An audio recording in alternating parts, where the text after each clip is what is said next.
From Dimmick Park in Hellertown, Pennsylvania, RCN Television presents the Blue Mountain League Game of the Week. Tonight's matchup features the Bethlehem Cardinals as they come in with a 7-11 record, currently finding themselves in 5th place as they'll take on the Hellertown Royals. They're in 2nd place with a 15-6 record.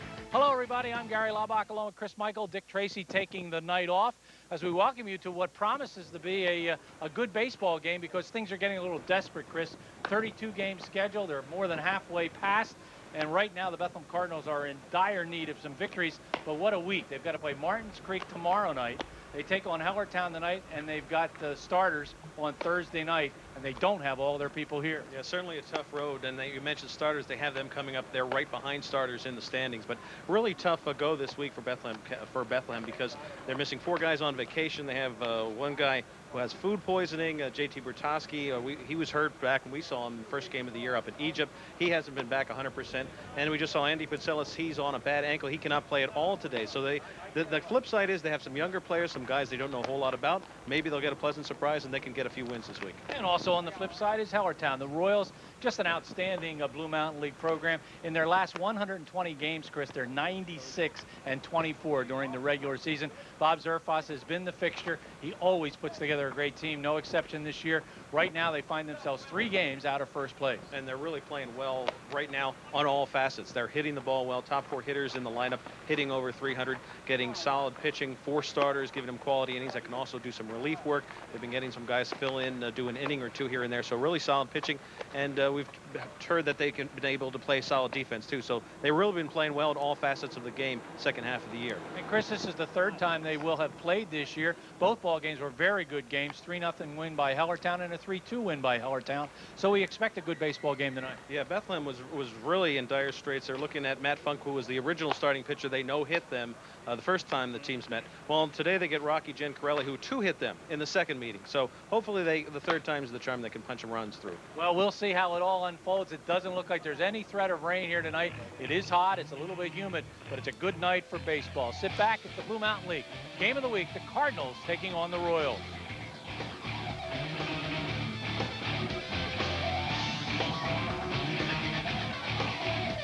We'll welcome you back. The teams are just about ready to take the field. They've had their conference at the plate with our umpires as you get a look at what is a beautiful setting. I mean, the sky right now is not as hazy as it's been the last few days. And you guys are doing Chris, well, even though it is definitely hot, it just doesn't feel all that uncomfortable. And it is a backstop area, at least, that is constantly in the shade, so we're pretty comfortable. Yeah, it's a nice breeze blowing, and it's something that's probably not going to affect the game too much. There's no flags up here, but it's not a strong breeze. It's just an occasional breeze to kind of keep you refreshed. I know the catchers especially will appreciate that.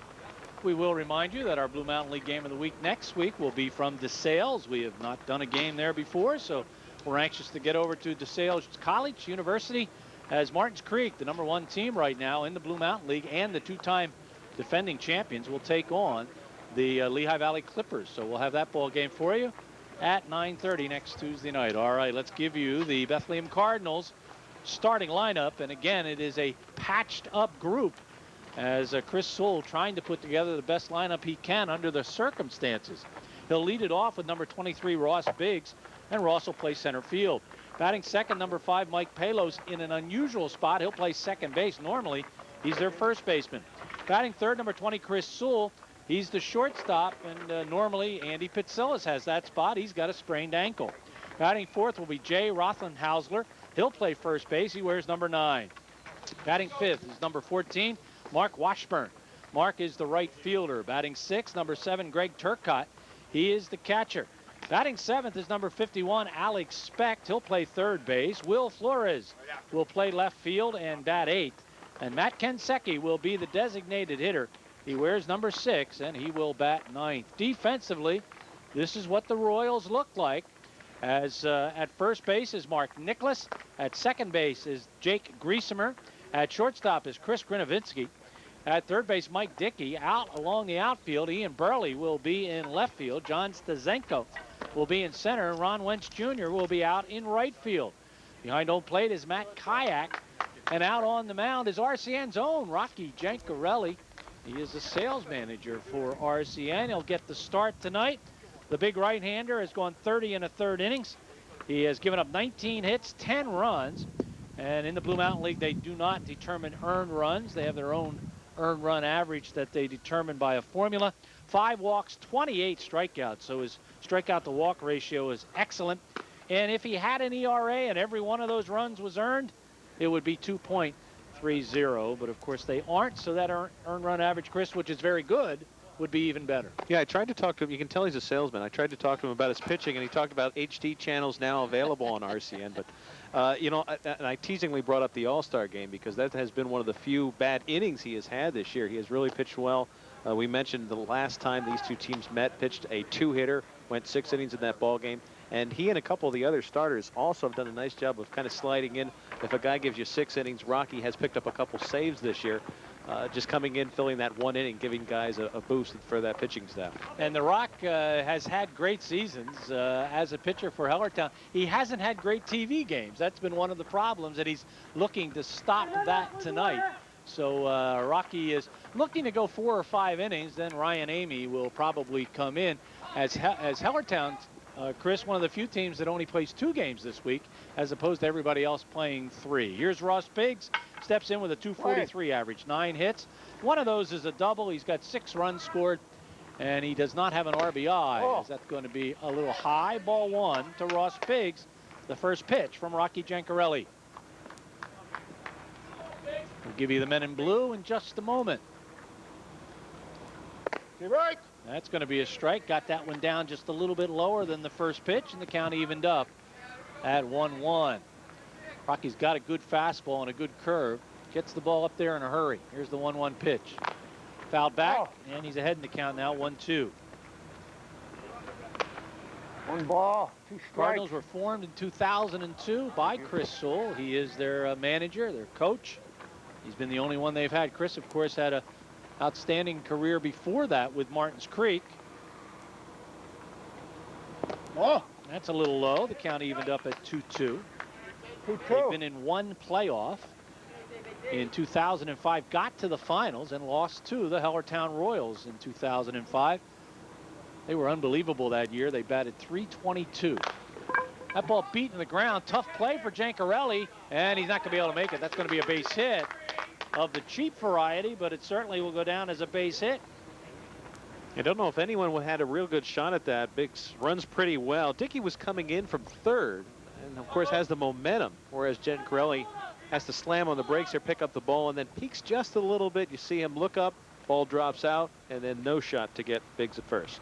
So that brings up Mike Palos. The left-hander steps in batting .233 with 7 base hits. He's got a double, a triple, 6 runs scored, and 6 RBIs on the season. Mike's always been a good athlete. Played them all. Football, basketball, baseball.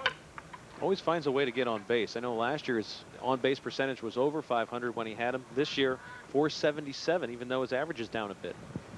And he's working his way to a special ed degree. Nice play turn by Griesemer. They try to turn the double play and cannot. That'll be a fielder's choice.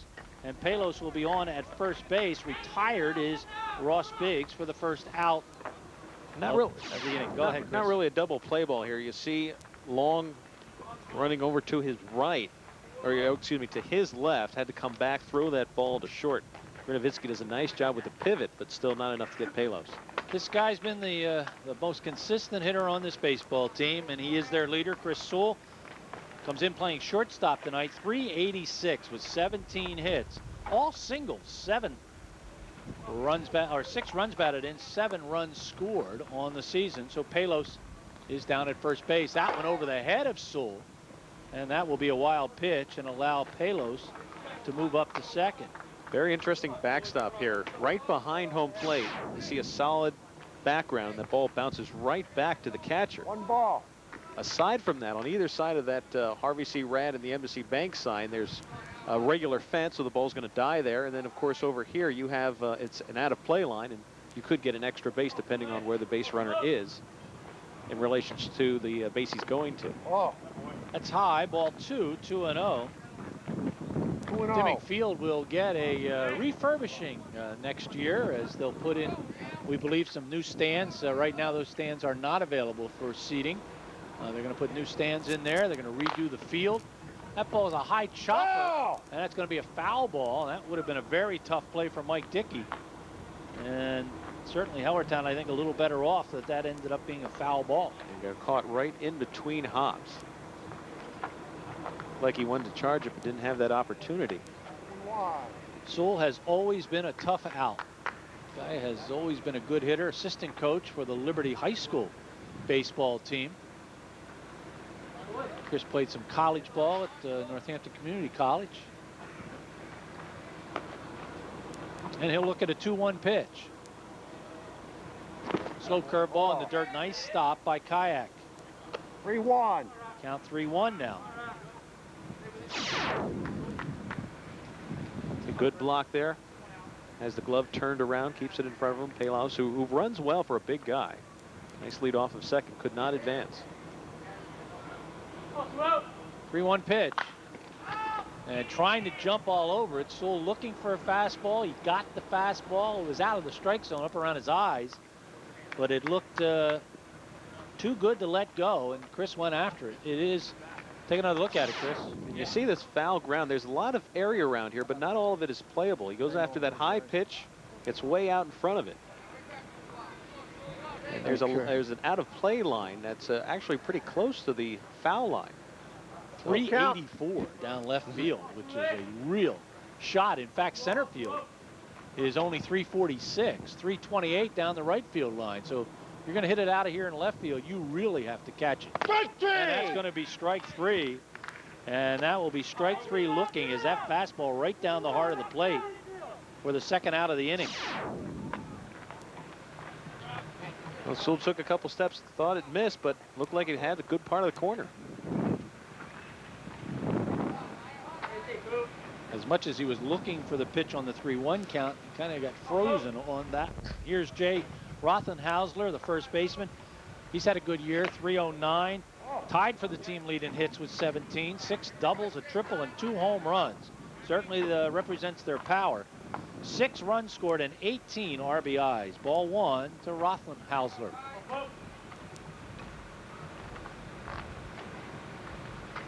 Slow curveball. The changeup is a strike. There's a few shadows going across the field, but we've seen a couple really bad swings at the curveball. Way out in front of that. Really took a lot off of it.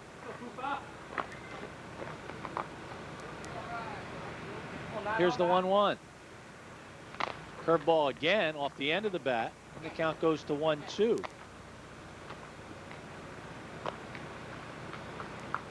Nice little scoreboard down on the left field line, just outside the fence.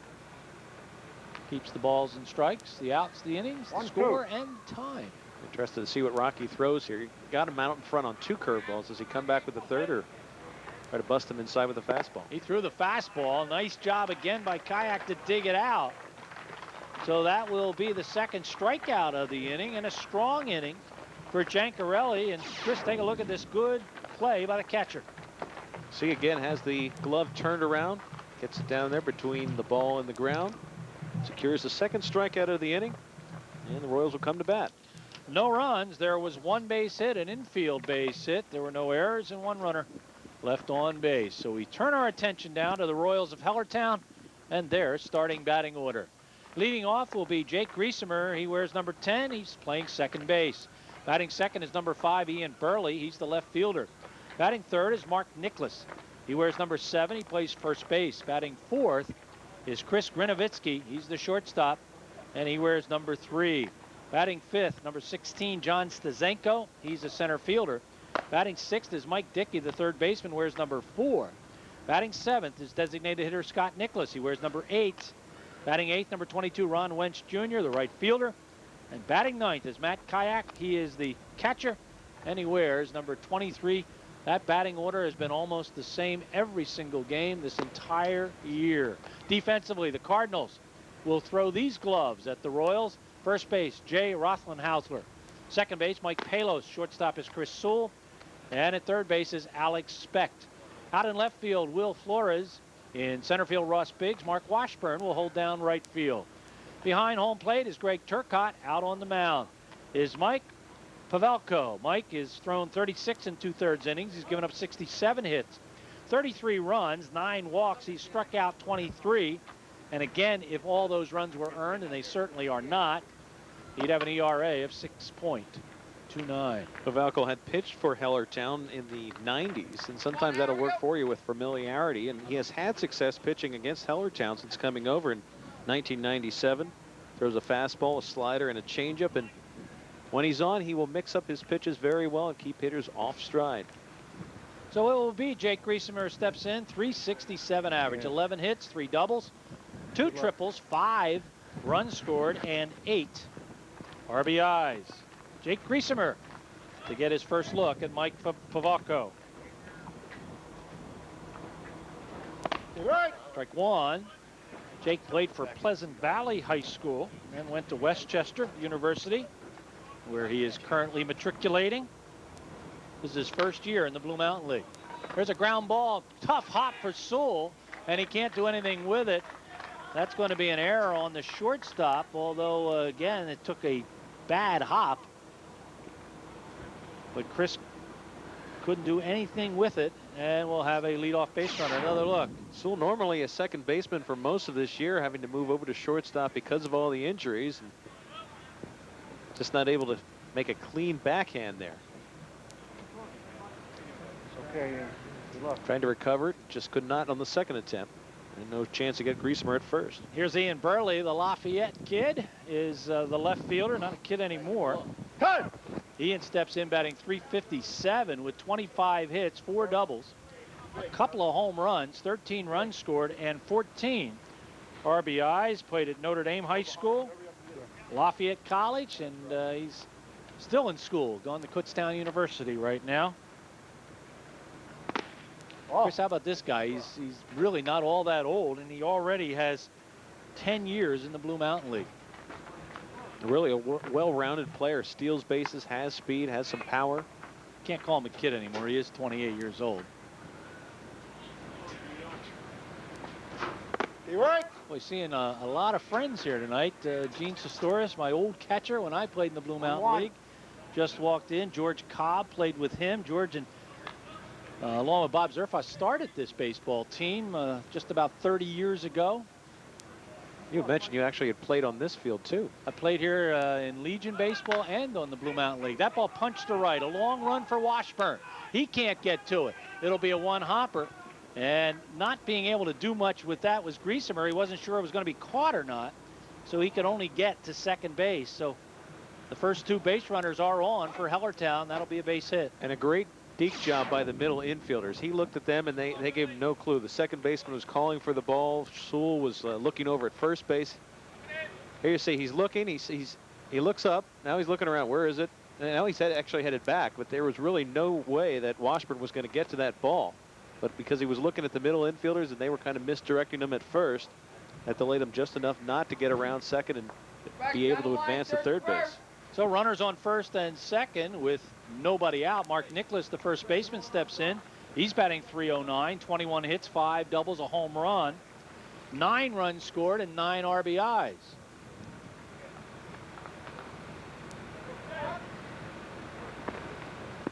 Low and outside, ball 1. Mark played at Wilson High School and at the community college. And he's been around a while, 13 seasons in the Blue Mountain League.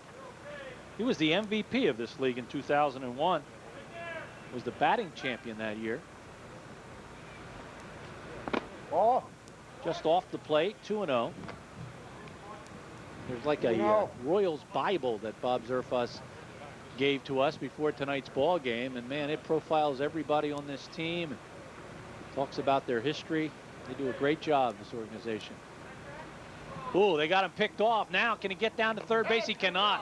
That is a nice play by Pavelko along with Chris Sewell as too big a lead for Griesemer, and he got picked off as that will go 1 to 6 to 5. Chris? Great job with the spin around here by the pitcher.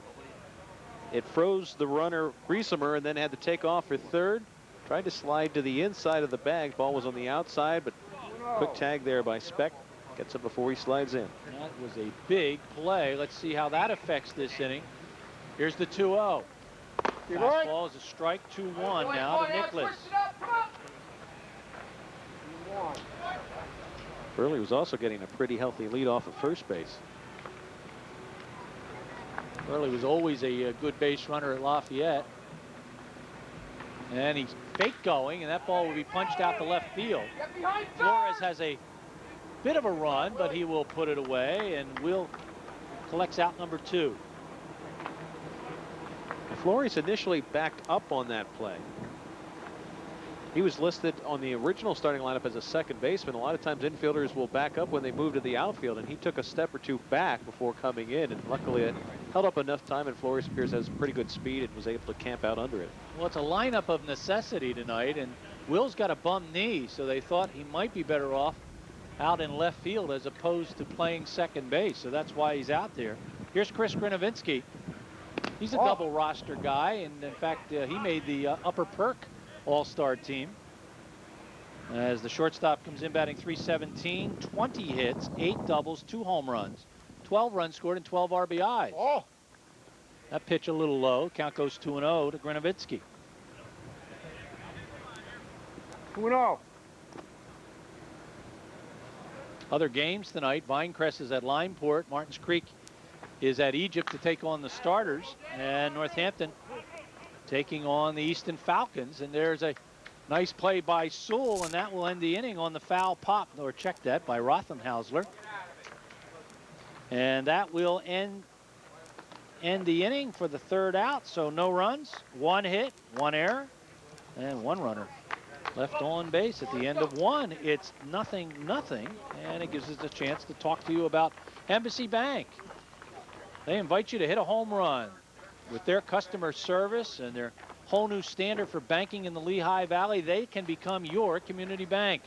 They're committed to attentive one-to-one service, innovative customized banking solutions, and local decision making. That's Embassy Bank. Their number 610-882-8800. They're located at 2 locations in Bethlehem, 2 locations in Allentown, and now their Trexlertown branch is open. Also with us tonight, Braun and Turco Insurance, formerly the RR Braun Insurance and Turco Associates. They provide the highest quality insurance products and customer service since 1947. Bob Turco, Russ Braun proudly support Blue Mountain League Baseball. They're located at 1501 South 4th Street in Allentown. Auto insurance, home insurance, business, and life. That's Braun and Turco Insurance. Sounded a note here that a certain pitcher had only 2 losses over his career, 16-2 his record, and his 2 losses were 1-0 and 2-1.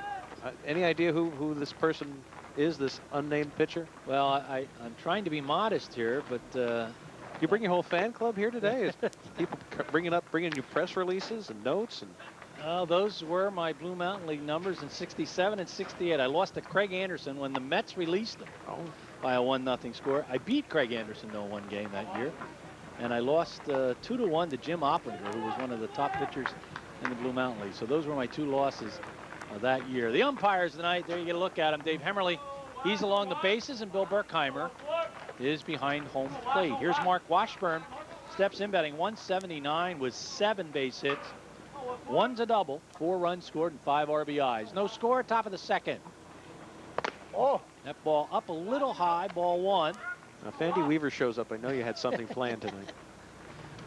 Well, I thought we'd have to fill a lot tonight with Dick being out.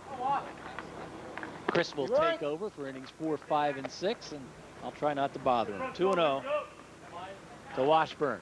1-1. Check it, 1-1.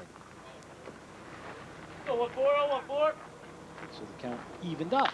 There's a shot. He jumped all over. It could be in the gap. That is a long run. It will not be gotten by Burley. He'll pick it up and hustle into second base. Burley with a strong throw, and jumping and sliding in there is Mark Washburn with a double. Well, that right there tells you, we mentioned what a great defense that Hellertown can throw at you. Burley in left field. Gary gave you the numbers, how far it is to the power alley in left field. He gets over there in a hurry. No shot to catch the ball, but he fields it nicely off the fence.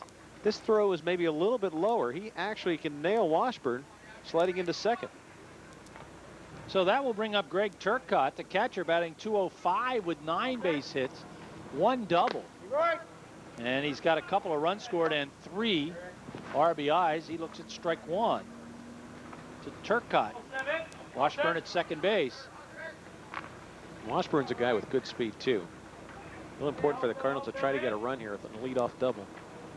And that might do it. That ball is going to be a humpback base hit, and that will allow Washburn to get to third base. So back-to-back base hits, a double, and now a single will put runners on the corners with nobody out. Yeah, Washburn didn't get a real good read on this one. It was a little blooper, kind of caught in between. See, it jams the hitter. It's over Grinovitsky's head. The only question was whether Zinko could get to it. He could not, but Washburn held up, can only move up one base. Oh, now they have runners at the corners with no one out. Third base hit of the ball game for the Cardinals. Here's Alex Speck, the third baseman, batting 167 with a couple of base hits. That should get a run in. They'll get the force at second base and will not get the double play. So that will be an RBI for Speck on the fielder's choice. So it'll go 6-4. Shortstop Grinovitsky to Griesemer. And Turcotte is retired. Washburn scores. Again, not a real big double play ball there. Grinovitsky had to settle back, take it on several hops. Good turn at second. But Speck ran pretty well down the line and legged it out at first. Okay. So our first run of the ball game is a cross on the legs of Mark Washburn as Will Flores steps in. He fouls that one off. Strike one. Flores comes in batting .333. He's 1 for 3 on the season. And that was a single. He does have a run scored. No RBIs on the year. Speck at first base. And chased back to first base. Pretty close play there. He gets out of the same lead he had a moment ago.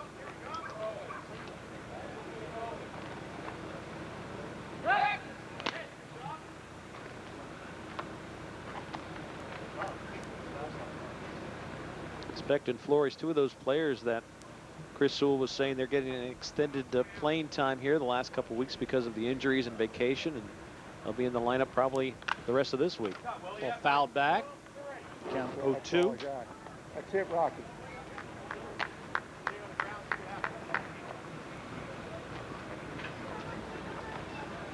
Oh, 2. Double by Washburn, a Texas leaguer by Turcotte, and an RBI by Speck on a ball hit deep into the shortstop hole. And again fouling it back is Flores. Baseball. And they're searching for some baseballs here at Hellertown. Flores doing a good job hanging in there, fouling off a couple pitches, borderline high with 2 strikes. You got to take a hat. Oh, 2. Making Jen Corelli throw some pitches.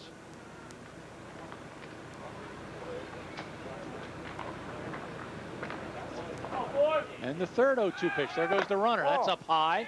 Firing down to second base. Oh, what a nice tag slapped on there by Griesemer.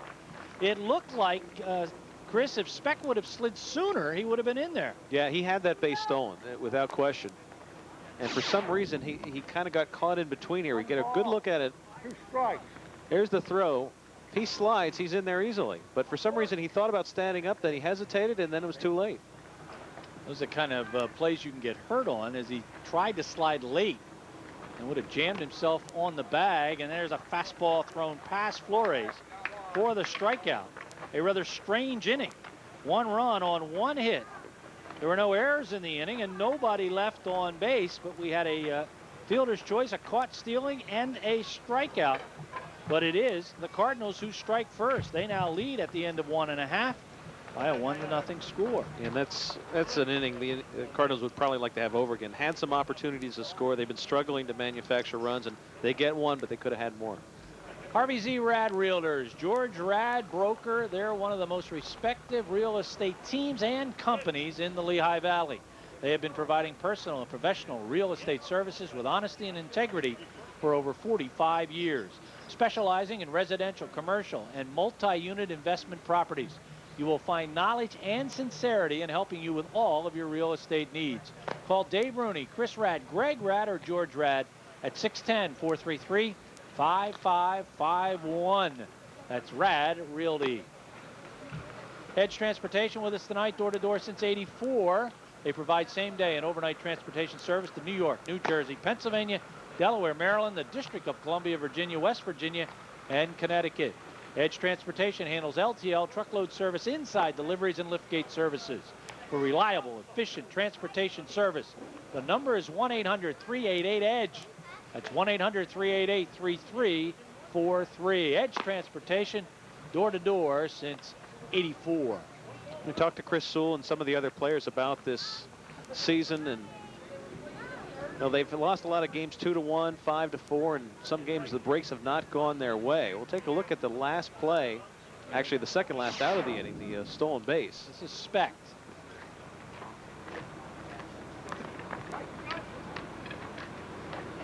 But that's close. Even without the slide, it's close. I think you call him out because he didn't slide. I was going to say, some umpires, I'm sure, will never admit to this, but sometimes if a player does something, make a mental error, and it's a close play, they'll give the advantage to the other team. Strike one to John Stazenko. John comes in batting .231 with 12 base hits, a couple of doubles, 9 runs scored, and 4 RBIs. That one off the end of the bat should be an easy play for Pavalik, and he makes the play for out number 1. Like the old rule about if the ball beats a runner to the bag, as long as if you slide right into it, the umpire is going to call you out, even if you do actually beat the tag.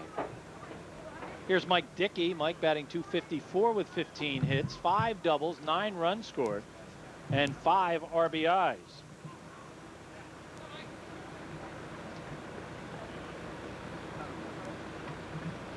Dickey played his high school ball at Liberty High School.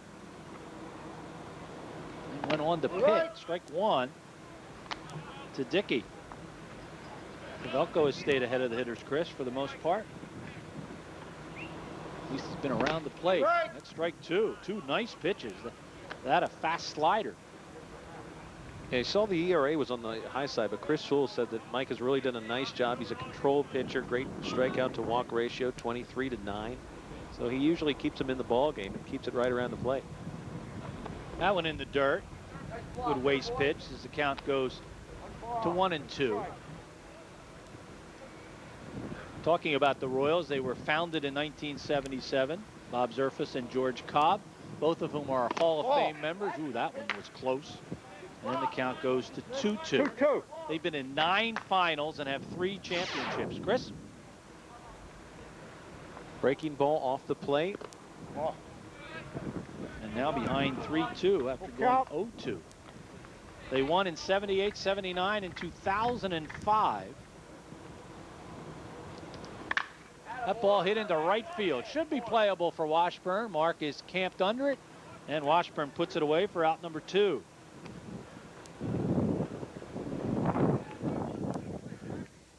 Washburn, excellent right fielder. Saw him in Egypt make several nice running plays. Pretty good arm in right field.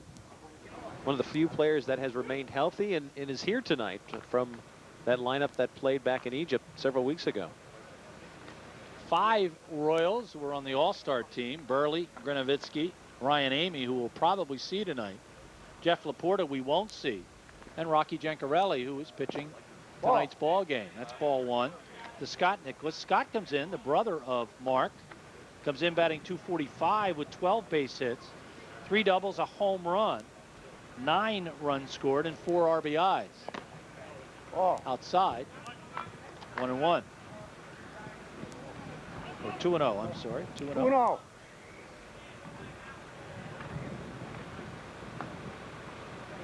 And the 2-0 pitch. Upstairs, 3-0.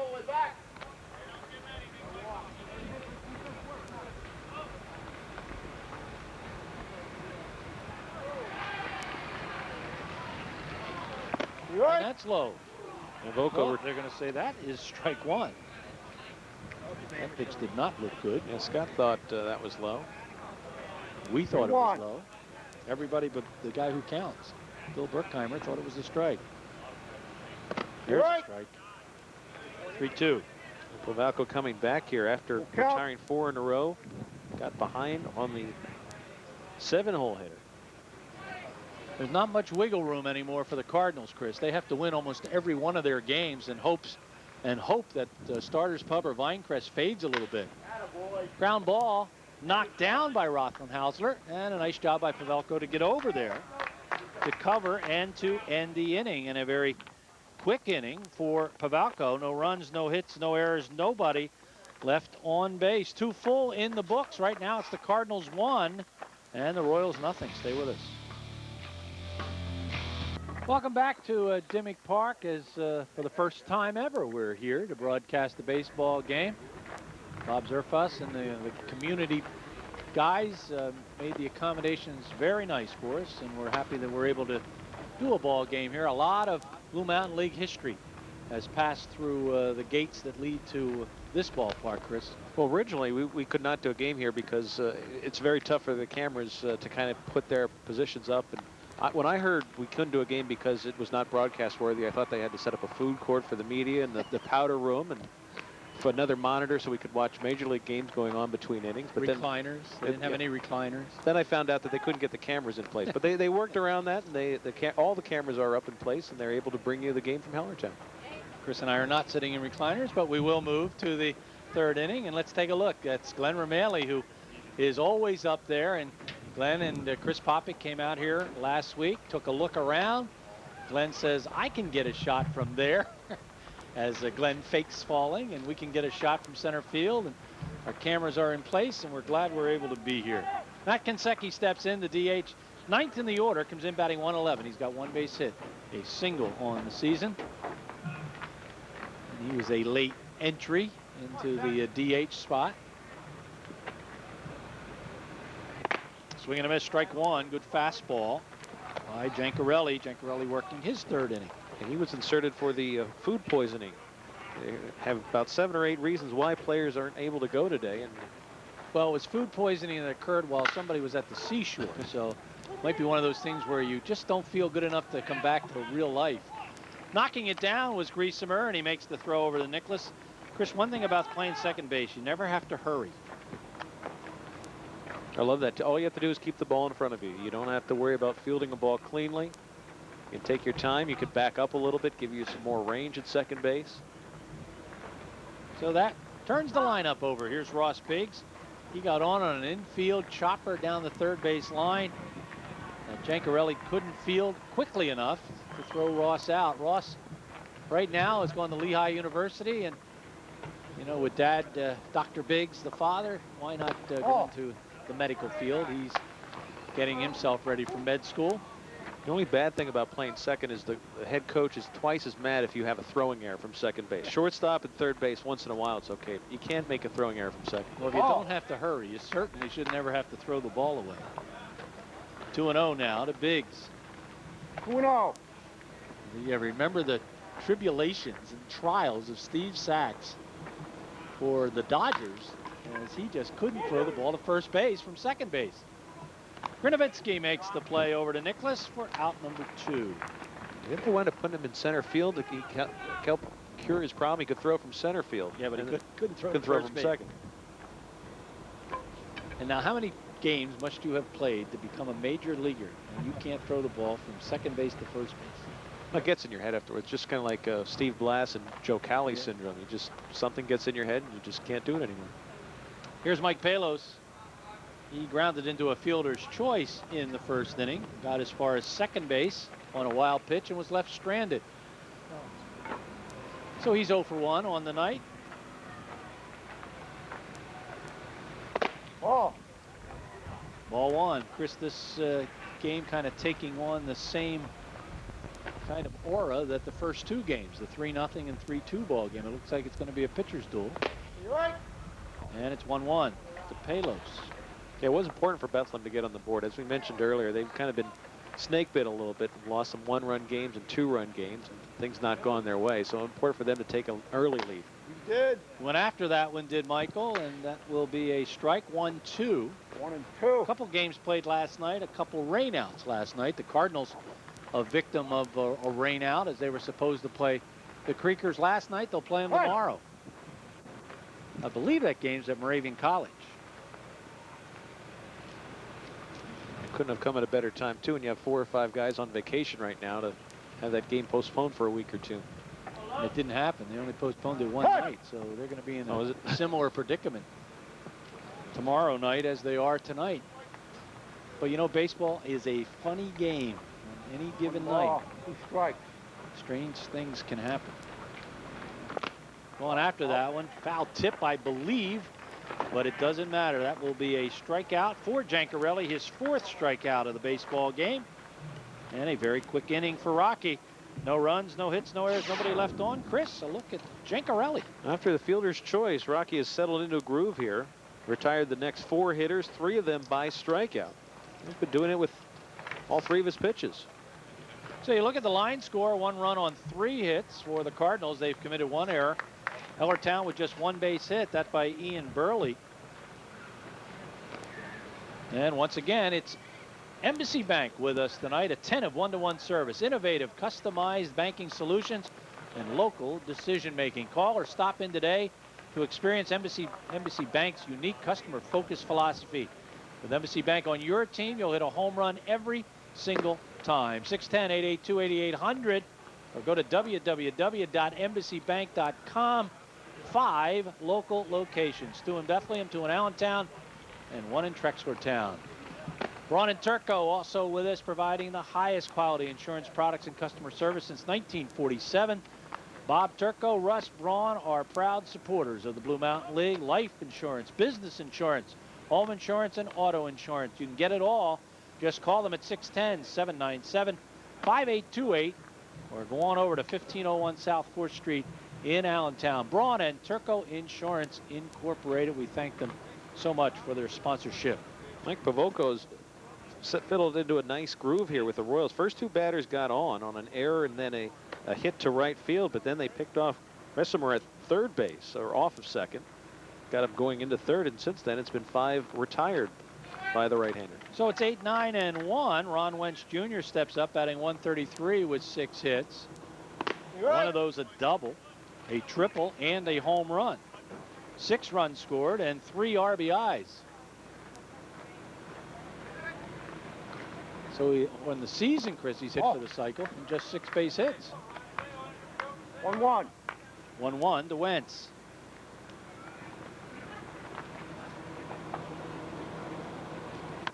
Ooh, and he jumps all over that one. That is a line shot back to Ross Biggs, and that will clear the fence. It'll be a 2-base hit on a 1-hopper over the RCN sign. And Wentz is a leadoff double. He jumped all over that fastball. It probably would have been a double anyway, but you see here on the replay, it takes a couple hops, hit the very top of the fence and the RCN banner, as Gary said, and then goes over the top as opposed to coming back. Hit the top and then kept right on going. Probably would have been a double either way for Wentz. Biggs didn't get a real good jump on that ball as he committed that Cardinal sin of an outfielder and took that first kind of little step in. And then it's, uh-oh, that ball's over my head. Here's Matt Kayak, the catcher, comes in batting 238, ball 1. 5 hits, a double, 3 runs scored, and 4 RBIs. Did you say Cardinal sin? Yeah, I did. What if Hellertown makes that same mistake? Then it would be a Royal sin. Oh. That pitch is low, 2-0. So the tying run for the Royals is out at 2nd base with nobody out. Just their 2nd hit of the ball game. Right. Has a strike at the knees. 1-2. 2-1. And the wind kicks up here a little bit. This is one of those areas that if there's a danger of a thunderstorm, it'll hit right here at Dimmick Park. Of course, it kind of comes right up over the backstop, right on those clouds come right onto the field. They've had a number of occasions where storms have interrupted baseball games. 3-1. 2-2 now to Wentz Jr. or check it to Kayak. In fact, they're saying 3-1 out there on the day's scoreboard. Offered the bunt, then pulled it back. I don't think he went around. Let's count. A little surprised he's bunting there, 3-1. Trying to get that tying run to 3rd base. So Bob Zerfa's playing a little small ball. Bobby is the 3rd base coach for Hellertown.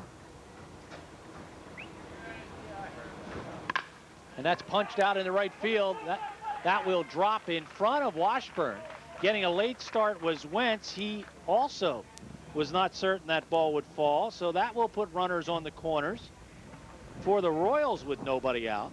That's what I was looking for in that 3-1 pitch. The bottom of this Royal lineup, they won't overwhelm you with offensive numbers, but they're a good, fundamentally sound team. 1 through 4, they have the high offense numbers.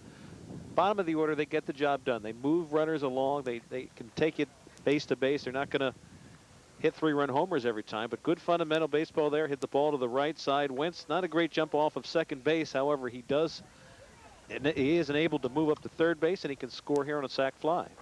So they get their first runner to third, and they'll turn the batting order over now as Griesemer will step in. He got on an error by the shortstop in the first inning. Ball took kind of a tricky hop on Chris Soule, and he never could quite come up with it. So he is 0 for 1.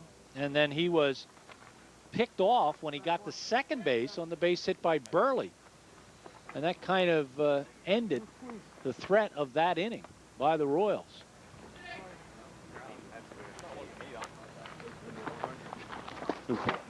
Right to the backstop. Coming home is Wentz, and he'll score easily, as that will be a wild pitch.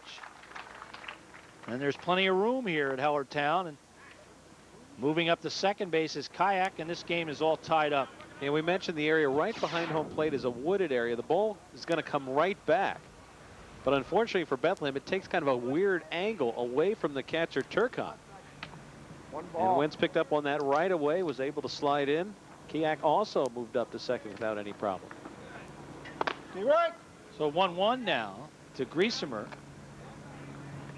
And the go-ahead run. Sitting out at second base. Foul back. Count 1-2. Into the stands. One fan tried to make a hat catch and was not successful. Yeah, the hat was close. The rest of his body was 10 feet away. 1 ball. That's the smart play. I don't know why you'd go after foul ball anyway. Because when it gets in those bleachers, it takes all kinds of weird I saw hops. a Phillies fan the other day catch it in the inside of his hat. It's going to be strike 3. And that's the first out of the inning. Griesemer is retired. Look, that's his first strikeout. Oh, thank you. Got fooled a little bit. The arms way out in front. Couldn't hold up. And that Phillies guy caught the ball in his hat, flipped it up in the air. He was leaning over the railing and then caught it in his hat again. And almost fell down into the next section. Is that Ryan Howard? Ball 1 to Burley. Well, he's been playing defense. It kind of sounds like it. Hey, check him and go out. Here we go. Burley 1 for 1 on the night. He had a solid base hit to right field in the first. Tries to go to right again. This one is headed for the lawn chair section. 1-1. 1-1. Yeah, you want him? Jack. Yeah, Burley not trying to crush the ball here, just trying to dump it into right field, give that runner off of second base a chance to score and take the lead. 1-1. 1 run in, a couple of base hits in the inning. And 1 down. Oh. Low and outside. Ball 2, 2-1. 2-1.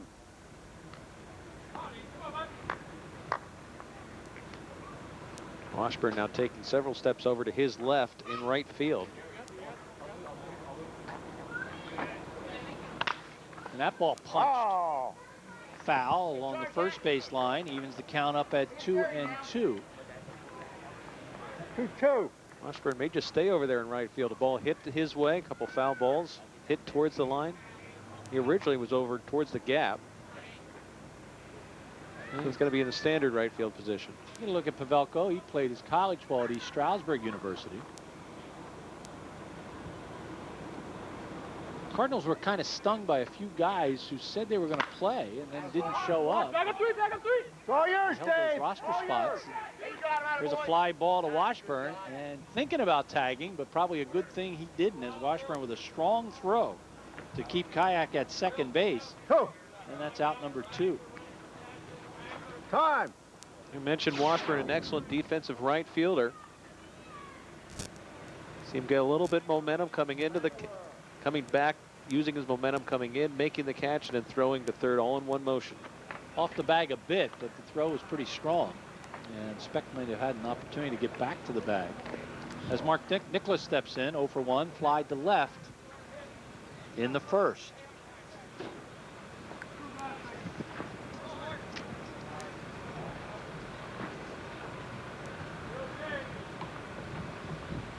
Oh. Low, ball 1. With that fly ball, Chris will make that run an earned run. And certainly that was deep enough to score Wentz. So Sean Spangler's now running at second base for the catcher. Number 37. You right? And there's a strike, 1-1. So Spangler, a courtesy runner for Kayak. 1-1.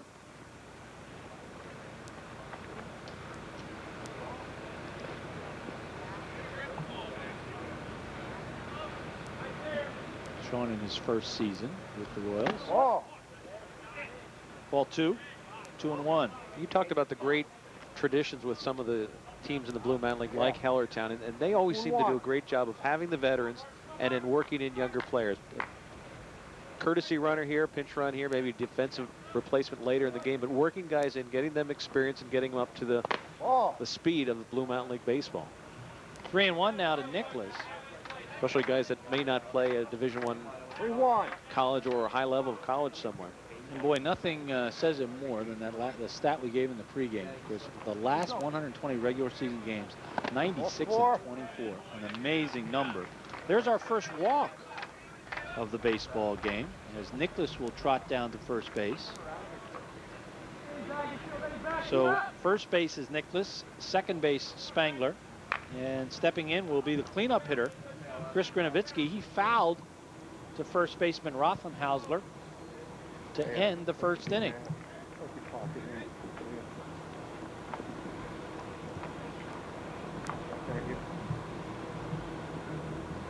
Bottom of the third.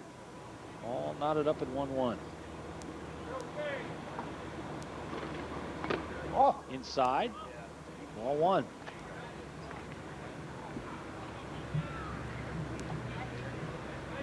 Grinovitsky the first time got out in front of a breaking ball. Oh, that's a little low. Ball 2, 2-0. 2-0. Volko doesn't blow people away. We mentioned averaging less than a strikeout per inning, so he needs to spot his pitches. There's a good pitch. 2-1. 2-1. It was miserably hot as it was during the afternoon today. It has turned into a very comfortable summer night. That's low. 3-1 now. 3-1. So, Pavelko struggling a bit here in the third.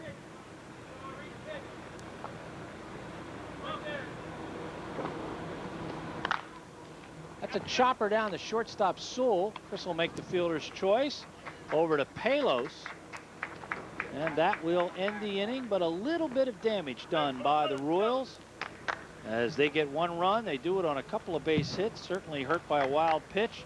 No errors in the inning. 2 runners left on base. At the end of 3, they're all tied up at 1-1. And it's time for the Starters Pub trivia question of the night. Before we give you the question, let's talk about the 3 locations of Starters. Starters Pub in Bethlehem, Route 378. Starters Riverport, 17 West 2nd Street in Bethlehem. And now open Starters Clubhouse Grill. That's located at the Bethlehem Golf Club on Illick's Mill Road. The best food you can imagine. Private banquet party room facilities at Starters Riverport. Non-smoking restaurant. It's just a great place to go for a good dinner, a cheesesteak, a good snack. How about tacos, clams, all of that at Starters. As Dave Rank and the boys do a fabulous job. Here's the trivia question of the night. Who was the world's first player in professional team sports to receive $1 million contract? And I'll give you a hint. It was baseball. It was in baseball. Taking over in the top of the 4th inning is my partner. Here's Chris Michael. I'm stunned. I might actually know that. I'm so horrible with trivia questions, but am I right? No. No. So you don't actually know that. I'm back to reality. All right. Top half of the fourth inning, batters 3, 4, and 5 for the Cardinals. Now tied at 1-1. The manager, Chris Sewell, will lead off. Jay Rothenhauser and Mark Washburn to follow. You had that air of certainty that my Lafayette partner, John Leone, always has. He's convinced he knows it. He's I wasn't proud. convinced. I just thought I He writes had it like down. the right decade, maybe. At least he's 100% always wrong. Chris Sewell, it's interesting, these combination of players, because these are the only 3 players that was in the original lineup when we saw them a couple weeks ago in Egypt, and only one of them is playing that same position. So it was called out on strikes his first time up back in the first inning. Chris is going to think Rocky doesn't like him. The first pitch he threw at him on his last at-bat went right over his head, and this one came inside around his chin. And this one is roped to left field. Burley hesitated, and now it's over his head and will roll all the way to the wall. Sewell rolling into second, and he will stop at second with a stand-up double to lead off the top of the fourth inning. Well, what do we call it, a Cardinal sin? Here's a Royal sin. Burley, again, was frozen by the line drive. Didn't quite take that first step in, but he also didn't take the step back. And at that point, he was trapped, and that ball just got over his head. Might have been thrown off by the sun, too. The sun's in his eye right there, so he just froze. Either way, the Cardinals with the leadoff runner at second base. Jay Rothenhauser steps in. He struck out his first time up. He homered in one of the earlier meetings between these two teams, and he hits one in the gap here. This will score Sewell as it takes a couple hops and rolls to the wall. On his way to second is Rothenhauser, the throw, and he slides in safely with an RBI double. And Bethlehem takes a 2-1 lead here in the top of the fourth. Well, that's just good pieces of hitting by the guys in the middle of your order. A solid double by Sewell, perhaps a play that was misplayed. And then Rothenhauser steps up. He's another guy that has good power, and he drills this one in the gap in right center field. So back-to-back doubles, and the Cardinals, they held the lead so far most of the game, and they get it right back here in the top of the fourth inning. Always like to do that when you give up the lead, try to get it back right away and get the momentum back on your side. Mark Washburn steps in. He doubled his first time up and scored the first run for the Cardinals. He takes one wide for a ball. Washburn hitting under 200. We talked about how well he plays defensively, but another guy that's a sound fundamental hitter, and that keep him in the 5 spot to try to knock some runs in, move runners along. Takes one over, 4 strike, 1 ball and 1 strike to Washburn. 1-1. Mark played at Alvernia College. Kick in the 1-1, chopper foul right at the plate. Foul. Well, count now 1-2. Bill Berkheimer, the home plate umpire, didn't call that right away. I thought it was behind home plate, but he didn't make that call until the ball did roll across the first baseline. Kayak did a nice job as a catcher. He saw that the ball was in foul territory and then slapped it so that it had no chance of coming back into fair territory.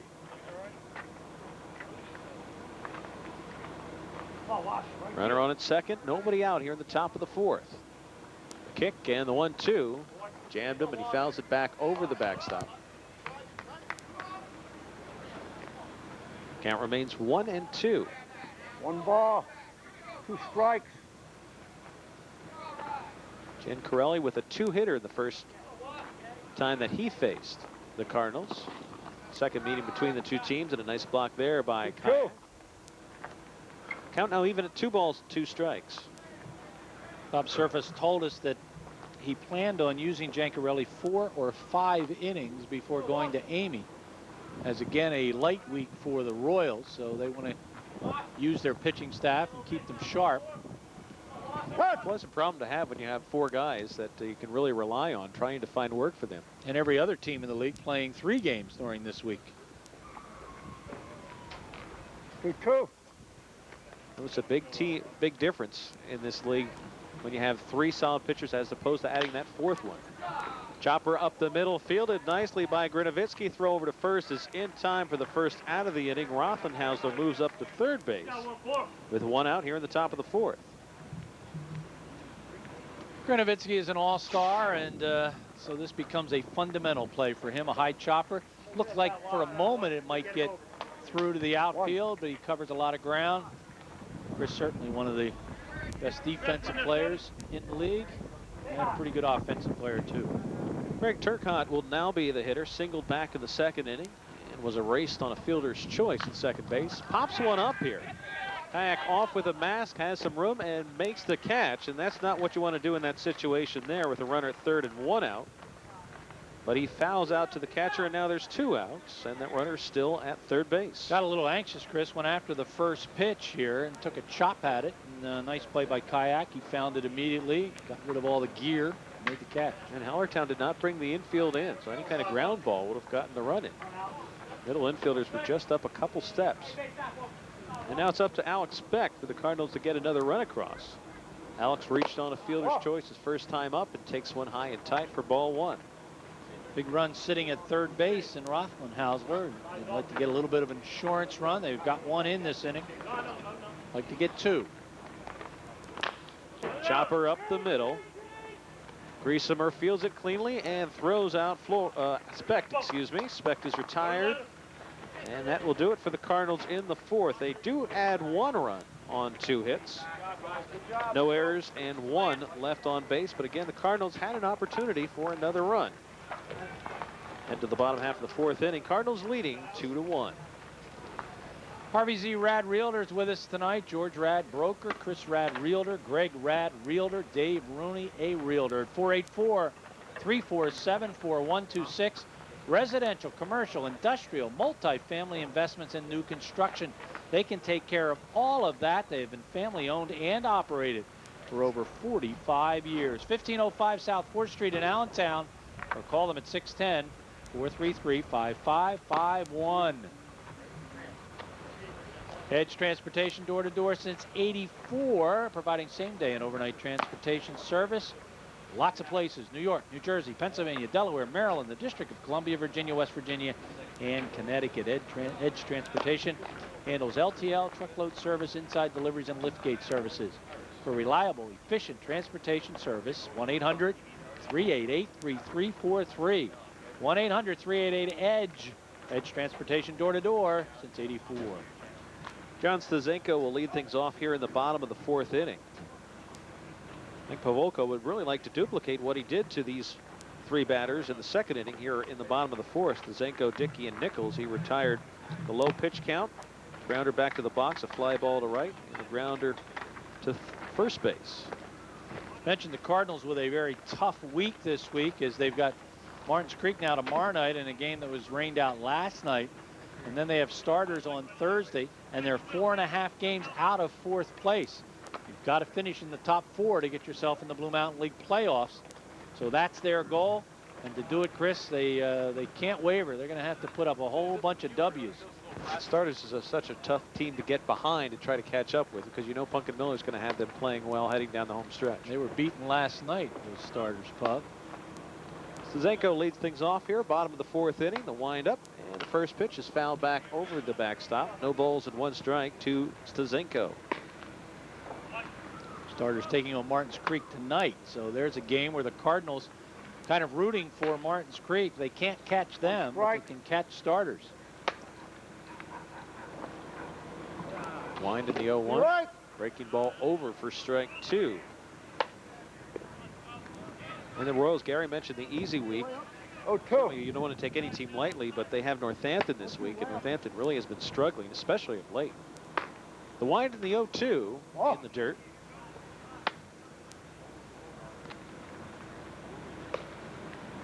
One and two. Royals find themselves 3 games back of Hellertown, but solidified in their spot in the top 4. Called third strike right at the knees. Stazenko does a little bit of a stare and then moves on. Second strikeout by Pavolko tonight. This is just a fastball, and it's really, if we still had black, that would probably catch the black. And you see the big right hand of umpire Bill Berkheimer ringing up John Stazenko. Mike Dickey steps in. He flied out to right field his first time out. The wind in the first pitch to him is low and away for ball 1.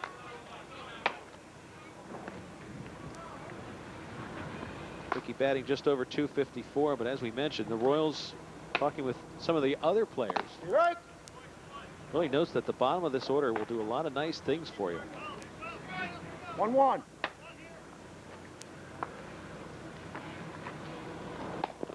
This pitch misses low. 2 balls and 1 strike.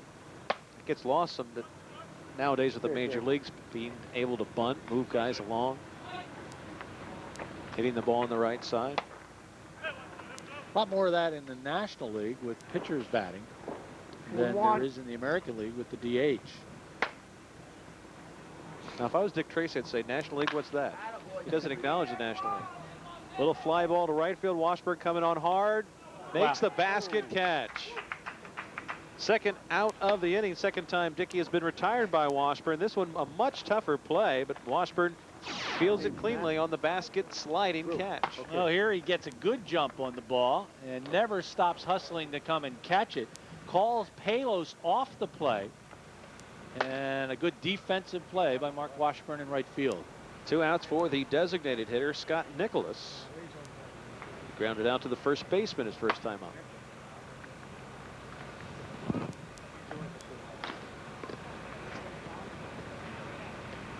Pavelko's looked very strong, Chris. Only the 3rd inning did he waver a little bit when he gave up that double to Wentz, base hit to Kayak, and the wild pitch, of course, scored Wentz from 3rd. What impressed me too in that inning, after giving up those 2 solid hits, he got a strikeout and a flyout to 2 pretty strong hitters in the Royals lineup. Been around the plate most of the night. 1-0 pitch. It's over. 1 ball and 1 strike to Nicholas. 1-1.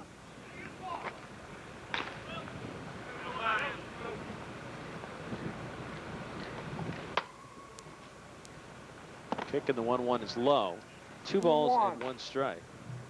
Ron Wentz waiting on deck. He led off that 3rd inning with a double. Came around to score the Royals' only run so far. The Mountain League will be playing another All-Star game on Friday night. They're going to take on the Tri-County League All-Stars. So played Perkiomen Valley. They played them in an All-Star game and won, and now they'll play the Tri-County League. So a couple of All-Star games. It's good to see the 2 leagues coming back and playing that All-Star game. You know, they tried a few years ago and it broke apart for a few years, but they've gone back again this year. Blind in the 2-2 pitch. He went around, but the ball gets behind the catcher Turcotte. And reaching first base on the wild pitcher pass ball will be Scott Nicholas. He's a 2-out base runner.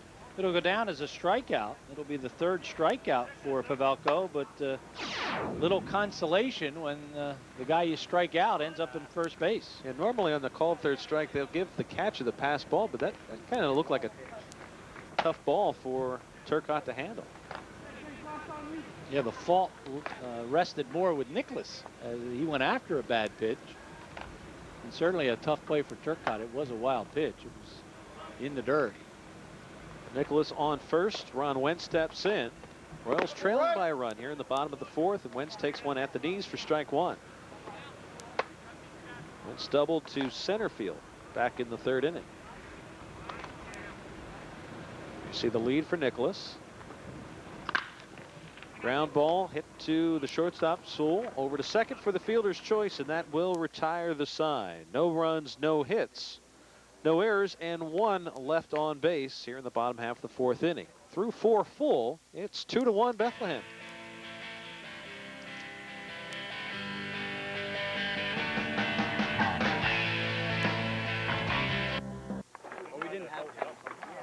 Top half of the 5th inning at Dimmitt Park. Batters 8, 9, and 1. Will Flores, Matt Kinsecki, and Ross Biggs to bat for the Cardinals. They lead 2-1. Rocky Giancarelli starting his 5th inning of work. Fires a fastball high for ball 1. He's allowed 5 hits and 2 runs, striking out 4 and walked none through the first 4. Next pitch misses high. 2 balls and no strikes. When Rocky's out of the strike zone, in contrast to Pavelko, he is upstairs with the ball. And Pavelko, when he's been out of the strike zone, has been low. Gets that fastball over. 2 balls and 1 strike. 2-1. Rocky's always been able to throw hard. more of what you call a strikeout pitcher. Doesn't always rely necessarily on the pinpoint control. Sometimes he'll get batters to chase that high fastball. If you chat with him, he'll tell you about the 7 new high-def channels that RCN has added this past week. 3-1 pitch is fouled over the screen. I thought he was going to have that tattooed on his arm somewhere. Full count. Actually, he was told to do that. Whether he did it or not, I don't know. 3 balls and 2 strikes, the count to Flores. Stoner soccer on Friday night. The Stoners have wrapped up their division in their first year of existence. They're going into the playoffs. We'll have that for you live at 7 o'clock. Little check swing dribbler out in front of the mound. Giancarelli wound up with it, but bounces the ball to first. And was it saved in time? No, it went across the boundary line. So Flores is going to be awarded second base. It was out on And there was a mild collision between the catcher and the pitcher. Both are a little slow in getting up.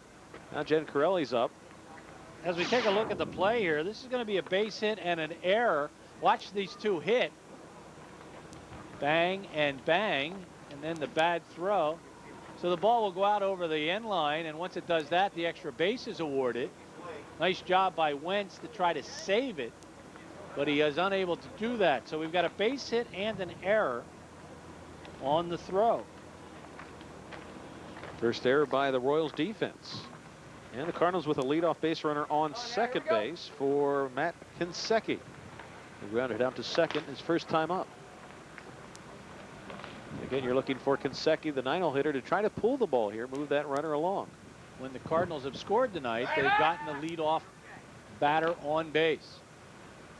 Out of the stretch, Kinseki shows the bunt, but pulls it back, and it's wide for a ball.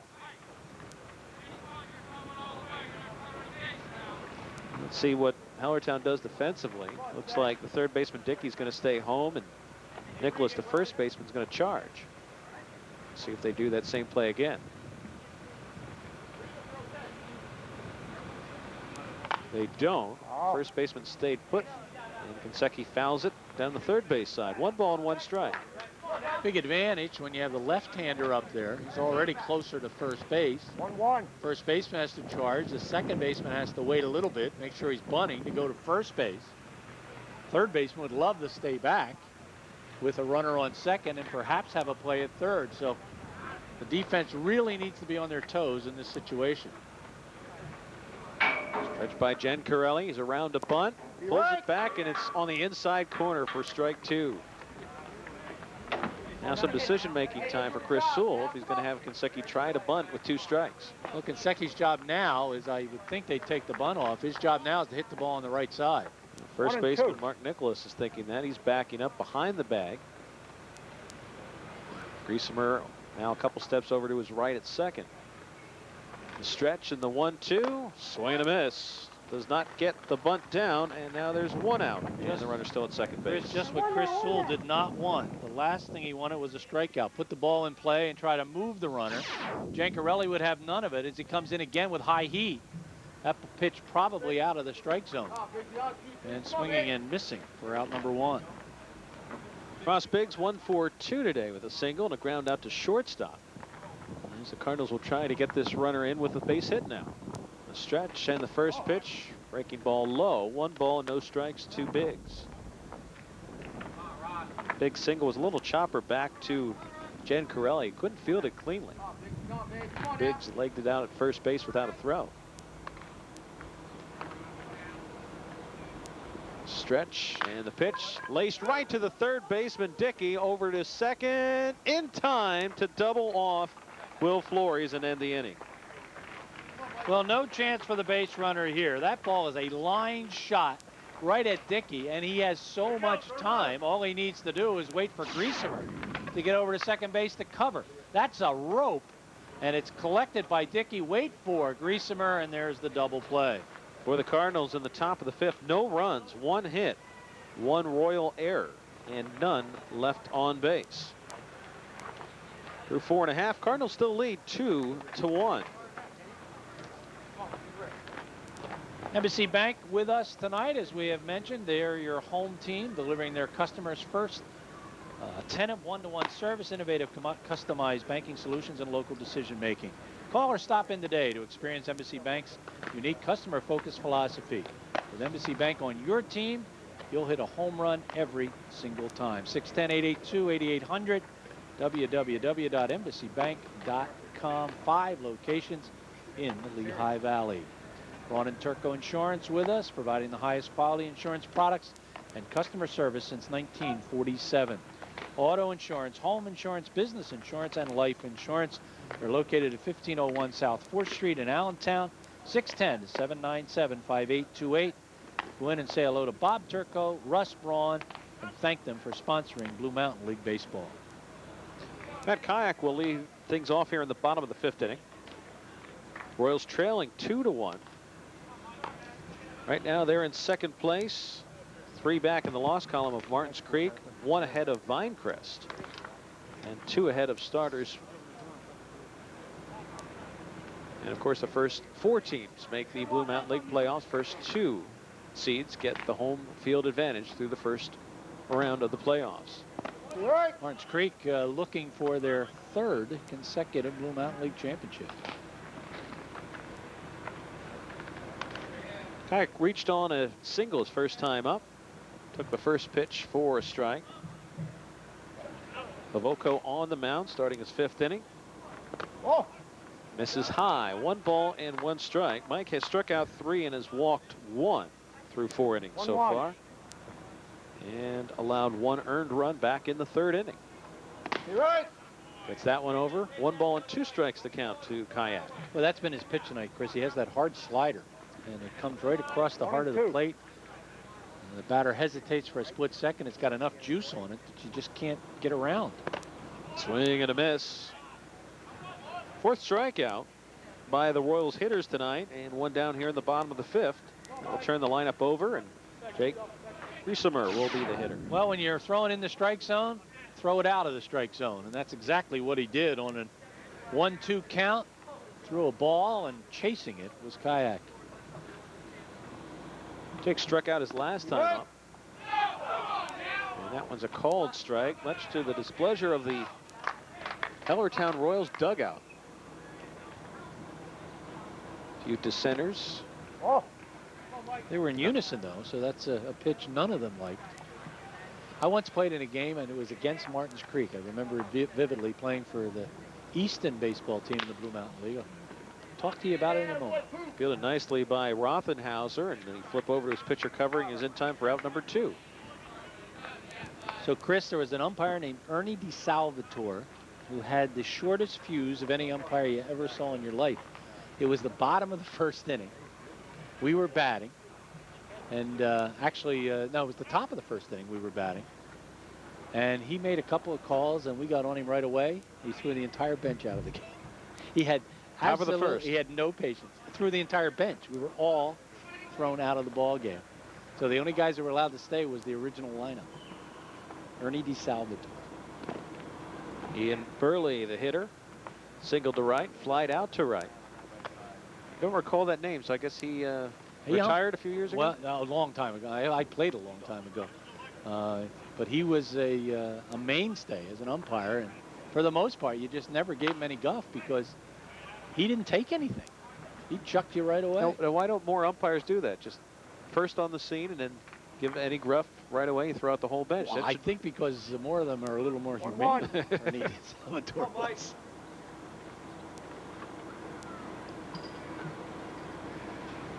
Oh, a 1-1 pitch misses. With that said, I should mention he was, for the most part, a very good umpire. He was a good ball strike umpire. 2-1. 2 balls and 1 strike now the count to Burley. The line to the 2-1, hit up the middle and into center field, a base hit. Burley a 2-out base runner for the Royals, trailing by a run here in the bottom of the 5th inning. So he's 2 for 3 for the night, is Burley. He's their team statistician. He keeps all the information, all the statistics for the team, and enjoys doing it. And there's one of those sliders that stayed up, Chris, and he jumped all over it. Right back through the box. Mark Nicholas will hit. He walked his last time up, also has flied out to left field. Only the 4th base hit of the game given up by Pavelka. Pavelka checking the runner at first. And the pitch misses outside. Burley will turn almost 90 degrees as the pitch is thrown. You might see him, and you might see him running here. He does represent the tying run, and with 2 outs, you'd like to get him in scoring position. This would be a pretty good pitch to go on if he's going to go. Mile high fly ball, shallow right field. Washburn racing in. He's calling for it. He's called off, excuse me, by Rosh Biggs, who was making the call, and makes the catch to retire the side here in the bottom of the 5th. For the Royals, no runs, 1 hit, and 1 left on base. After 5 full innings of play, Cardinals leading the Royals 2-1.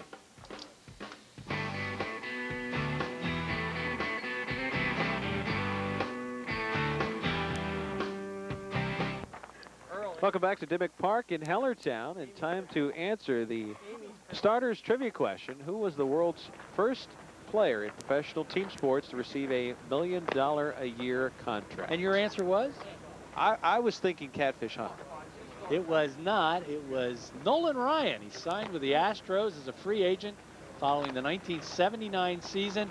That was Major League Baseball's first $1 million per year salary and the first of its kind in any professional team sport. And boy, does that look paltry these days, doesn't it? Utility players are offended by getting $1 million. That's close. That's within 10 years. New pitcher for the Royals. I believe this is the pitcher they had told us was going to be coming in at this point, Ryan Amy. It is, Chris. He's gone 36 innings this year. He's given up 31 hits, 17 runs, 40 strikeouts, and 3 walks. He's 5-2 on the season. Ryan Amy, certainly one of the top pitchers in the Blue Mountain League. I guess, Chris, if you want to put your finger on the Royals' success over the years, they've always had good pitching. In the line on Jen Corelli goes 5 innings, allowing 2 runs, 6 hits. Both of those runs were earned. He struck out 5 and did not walk a batter. So the Cardinals a little bit of success against Jen Corelli, who 2 hit them the first time. He can only, yeah, he's the pitcher of record. He can only lose the ball game. He cannot win it, although a good effort by Rocky tonight. But he leaves the ball game trailing by a 2-1 score. Mike Palos will lead things off for the Cardinals, top half of the 6th inning. He struck out and reached on a fielder's choice tonight. And he swings the first pitch. Hits it right back through the box. Fielded there by Grinovitsky. The throw is not in time to nail Palos at first. That's a great play by Grinovitsky. He did everything he possibly could do, and good hustle there by Mike Palos. He chugged his way down to first base and beat the throw. And again, that was a bang-bang play. Let's take another look at it here. First, the diving catch. Now get the ball and fire. And good call. I mentioned that this game today is much more important for the Cardinals to try to work themselves into the playoff picture, but the Royals, with just a 1-game lead on Vinecrest, that has played very well this year. You can't worry too much or have too much console about their position with just a 1-game lead and try to keep home field advantage. Sewell fouls one back out of play. Back giving chase, but running out of room. Chris doubled his last time up and was called out on strikes. He's also scored a run tonight. In the 6 innings so far, the Cardinals have gotten a leadoff batter on base in 5 of those innings. 2 of them, they have scored the run. In the 2nd, it was Washburn. Right. In the 4th, it was Sewell. Right. Sewell takes one over for a called strike. Now in the hole, 0-2. 0-2. Palos can run a little bit. Fakes going, and the pitch is low and away. Dave. Palos does not advance. The ball just rolled a little distance away from Kayak. And it's now 1-2 to Sewell. Bill Berkheimer checks with Dave Hemmerly to see whether or not Sewell went after that pitch. I'm not quite sure how any umpire who is right now between the pitcher and second base can make that call unless he's absolutely certain of the swing. There goes Palos. The pitch is a strike. Throw down to second. Not in time.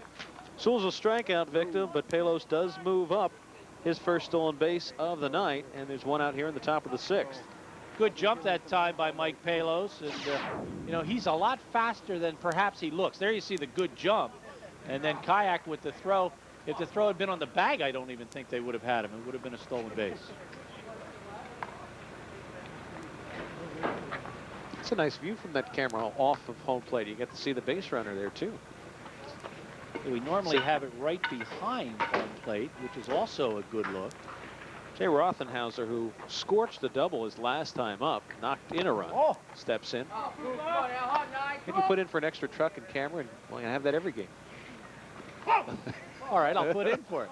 I won't get paid for the next year and a half, but and I don't think we'll see it by next Tuesday. The wind in the pitch, on and fouled back to the screen, 1-1. Right. Here's one of those pitches, baseball, a round bat trying to hit a round ball. And I don't know if we'll have the replay, but you can't swing any harder. You can't be on top of a fastball any better.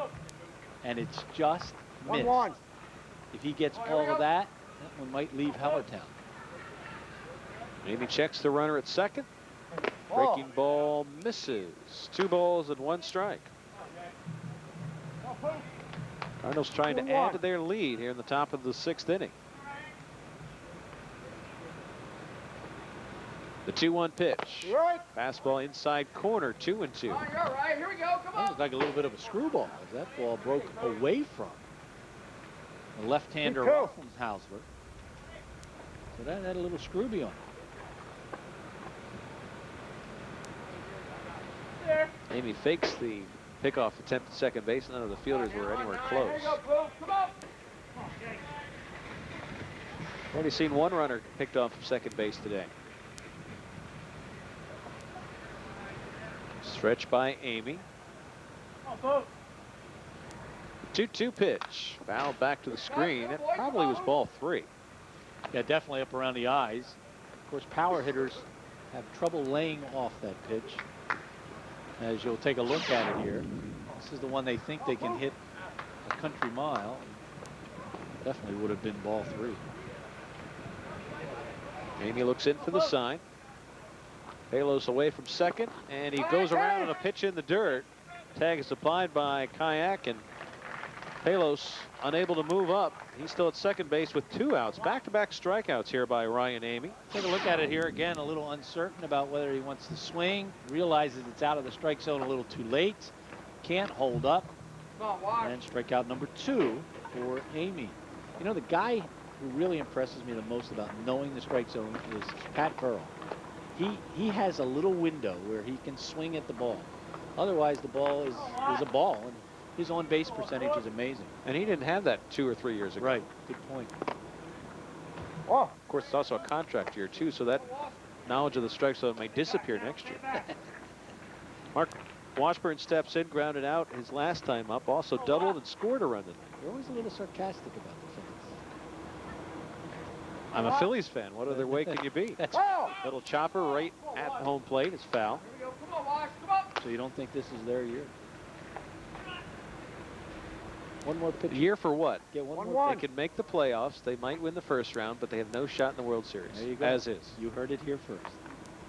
And 100,000 other Phillies fans everywhere singing it. Swinging a line shot off the glove of Dickey. Recovers, but he won't have a play anywhere. Palos slides into third. Safe at first is Mark Washburn, and the Cardinals with runners at the corners and 2 outs for Greg Turcotte. This will be a base hit. Hit as hard as you can hit it. Dickey knocks it down. Then his next thought is, how can I get to third base and try to tag out Palos? He can't get to it fast enough. Palos gets there soon enough, and runners on the corners. And for the moment, Dickey has saved a run. If that's down the line, Palos would score easily. And Turcotte will step in. He fouled out his last time up. A runner in scoring position. He's also singled tonight. Last time up, he went after the first pitch. Fouled it to the catcher. And he goes after one here and fouls it back to the screen. No balls and 1 strike to Turcotte. Cardinals have swung the bat well tonight. They seem to be on those fastballs. That's another good rip there by Turcotte. I got something I can work with.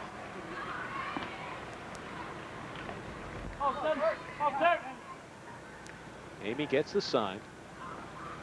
0-1 pitch, change up, swing and a miss. Nothing in 2. Good pitching. He starts out with a hard fastball, Chris. Then he goes to the curveball, takes a little bit off of it. It wasn't as if that was a changeup curve, but certainly throws the batter off. Runner takes off for second. Pitch is a called third strike. And Amy ends up striking out the side, although he did allow 2 hits in the inning. You get another look at it here. And again, he goes this time with the slider. So no runs on a couple of hits. There were no errors and a couple of Cardinals left on base. Cardinals sticking to their 2-1 lead. They've had opportunities to add to the lead tonight, but they're out in front through 5.5.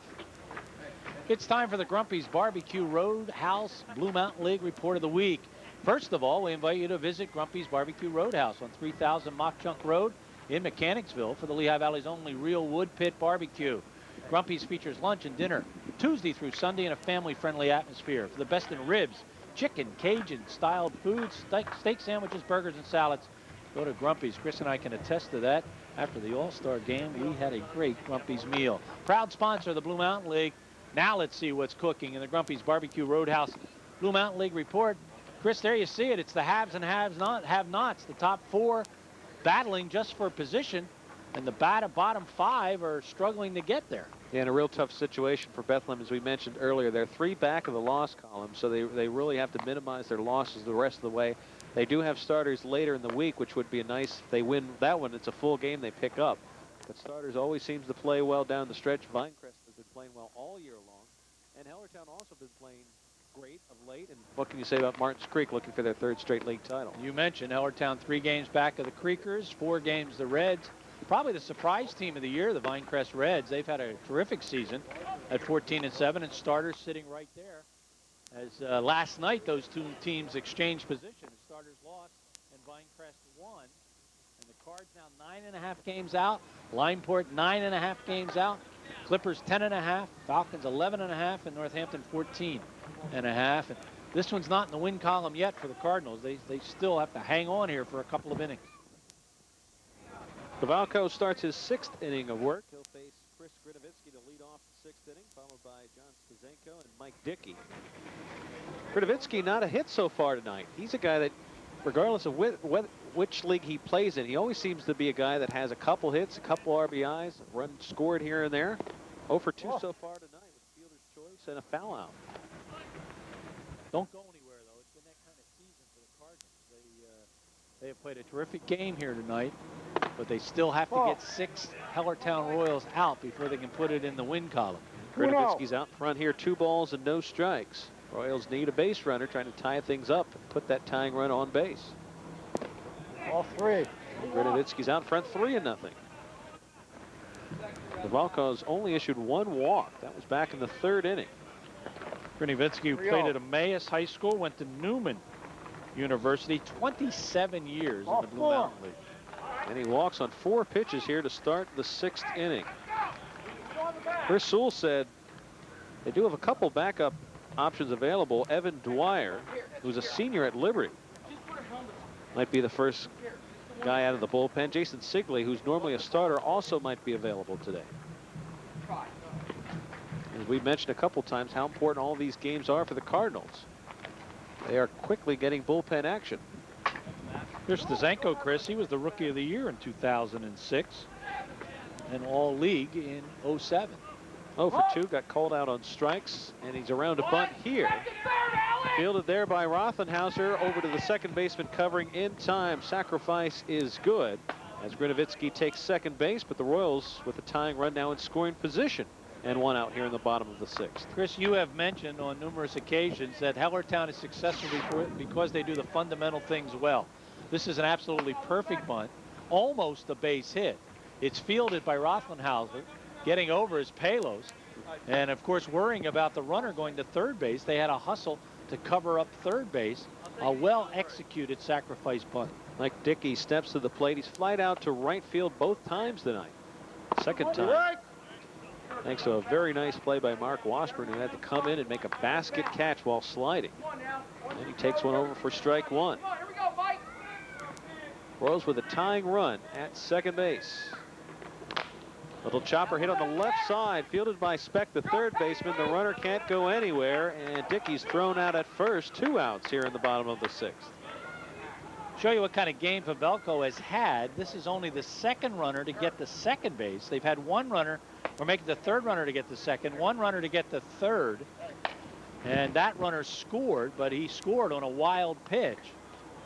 So it's been a night where Pavelko, when the Royals have gotten somebody in scoring position, he really did a little bearing down and has taken care of business. Well, he's thrown only 89 pitches so far, 2 outs now in the 6th. With only him facing Scott Nicholas, if he can get him, he'll preserve the lead.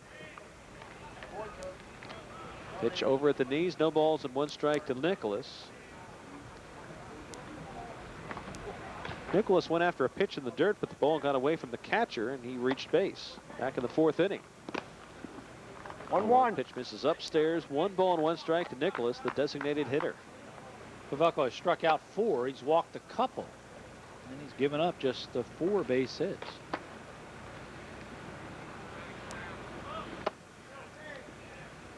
The stretch in the 1-1. Oh. Fastball misses high. 2 balls and 1 strike. 2-1.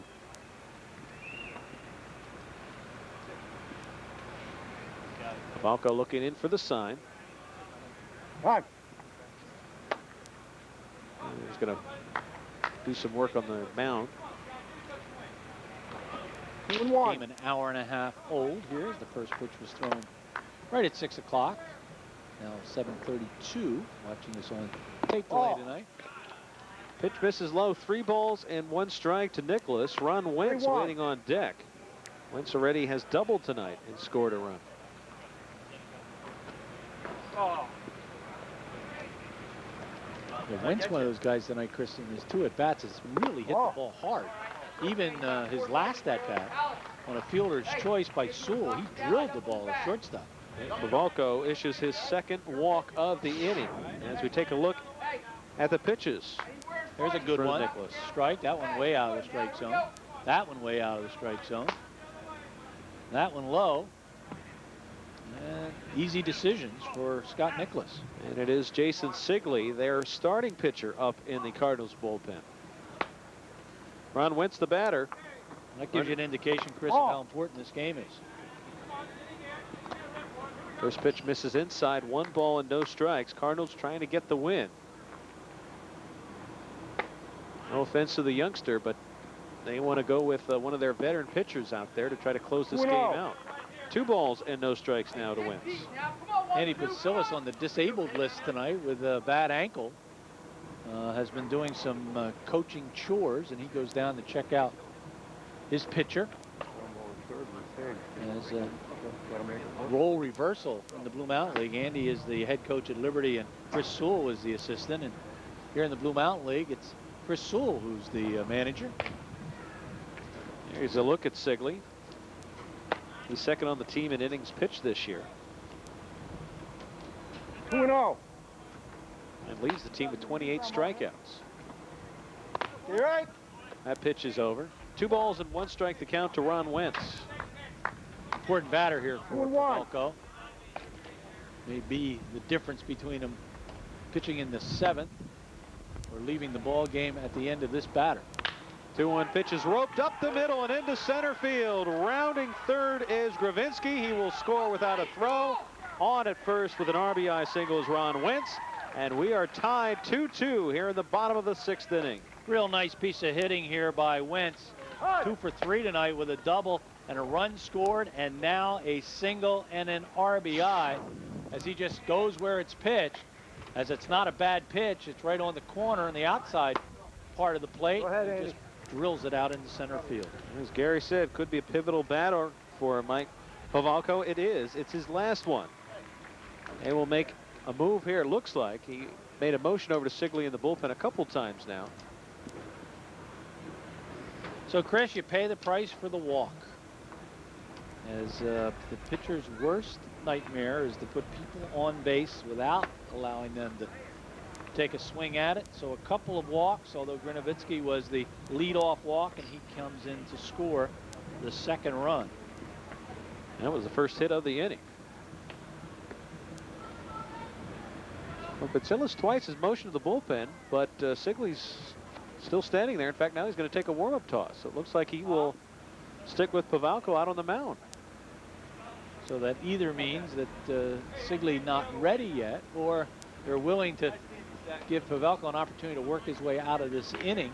This ball game now knotted at 2. Sigley thought he was coming in. He was just standing there with his hand near the gate. But Pavelko will stay in. Their runners at first and third. 2 outs here in the bottom of the 6th, and we're tied now at 2 apiece. Did I not say it's been that kind of year for the Cardinals? Matt Kayak will be the hitter. Runner takes off for second. Pitch is a ball, and no fielders there. I don't know if that qualifies as defensive indifference because it's still a contested ball game, and that run still could mean something. But either way, Wentz is now at second base. Nicholas stays at third base. I think that was indifference. They didn't show any indication they wanted to go to second. Right. Come on, Mike. Come on now. Come on, Mike. And apparently the first pitch was a strike, even though Bill Berkheimer didn't raise his arm that it was. So it's now 0-2 to Kayak. 0-2 pitch is fouled back over the backstop. Count stays 0-2.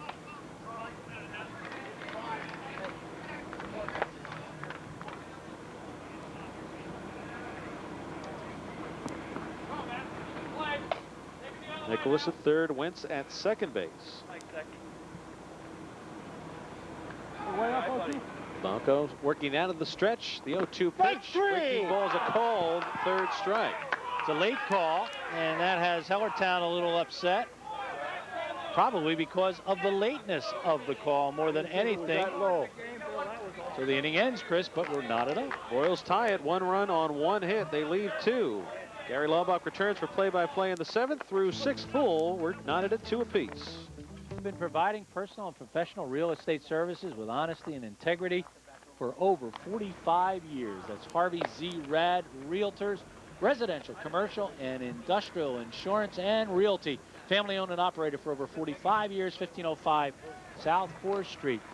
Call Dave Rooney, Chris Rad, Greg Rad, or George Rad at 610-433-5551. Rad Realtors. Let's take a look at that pitch that got everybody a little wired, Chris. The curveball off the plate. Late call. The arm didn't come up yet. I still didn't see one for that first called strike. Well, the Cardinals will send up batters 7, 8, 9 here in the top of the 7th. Game tied at 2-2.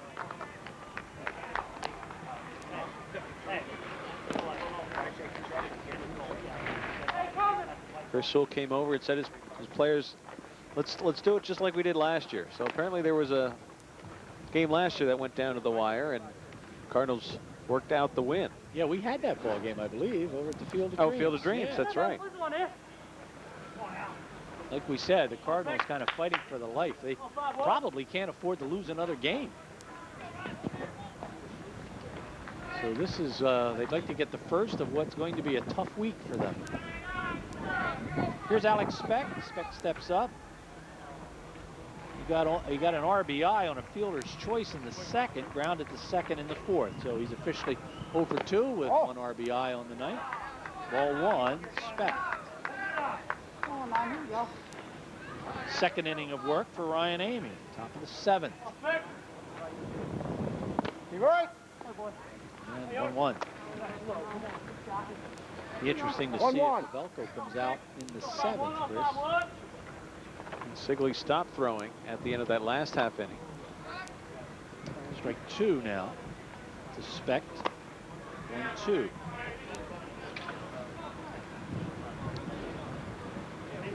One and two. Got to give the coaching staff credit. Pavelko came back and got the batter. Strike Whether it was three. a strike or not, doesn't matter. He got him. And getting that batter is Ryan Amy with his 4th strikeout. Every out has been a strikeout as he gets Speck looking. Chris? You see another curveball. That one clearly right there. Speck looking for something else. Got the fender. Matt Kayak with a little hop in his step. Will Flores steps in. He is 1 for 2. You right? As he got on a chopper down along the 3rd baseline, and then an error on the pitcher. Got as far as 2nd base before he was doubled off. in the 5th inning. Strike 1 to Flores.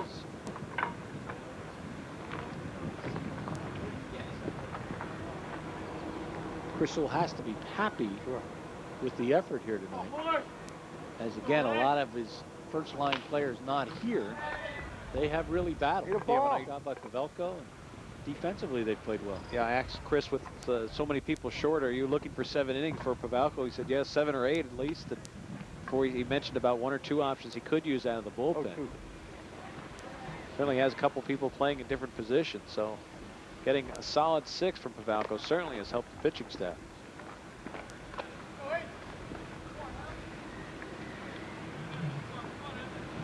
Chris, I've been impressed with Matt Kayak behind home plate. He looks like a kid still in high school, as that swung on and missed, and another strikeout for Amy. He's had 5 outs registered, all via the K. Hey. It was another break ball. It was just swinging at a pitch upstairs. Kayak is a Saucon Valley product, and he's also at Lehigh University. He'll graduate next year. This is his 4th year in the Blue Mountain League. Strike 1 to Kenseki. And just to follow up on your point, there's a lot of good catchers in the Blue Mountain League. I can't think of one where I really thought, well, they have some problems with handling the pitchers or blocking the plate and feeling their position.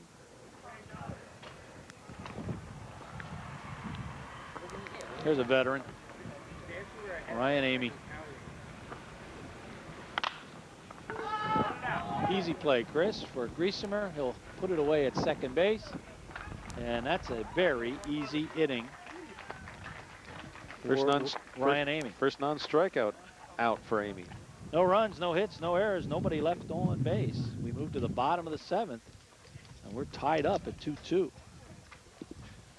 The wind's picking up a little bit. I remember you said earlier about this place sometimes drawing some rain showers. Yeah, it doesn't seem to be clouding up, but it certainly is getting a little darker here. As talked about, Amy went to Stroudsburg University, Emmaus High School, his 8th season in the Blue Mountain League. Well, Hellertown will try to win it with a walk-off, something or other. And if you've never been to Hellertown, there are no lights here except for the parking lot. There's lights in the parking lot, but not on the field.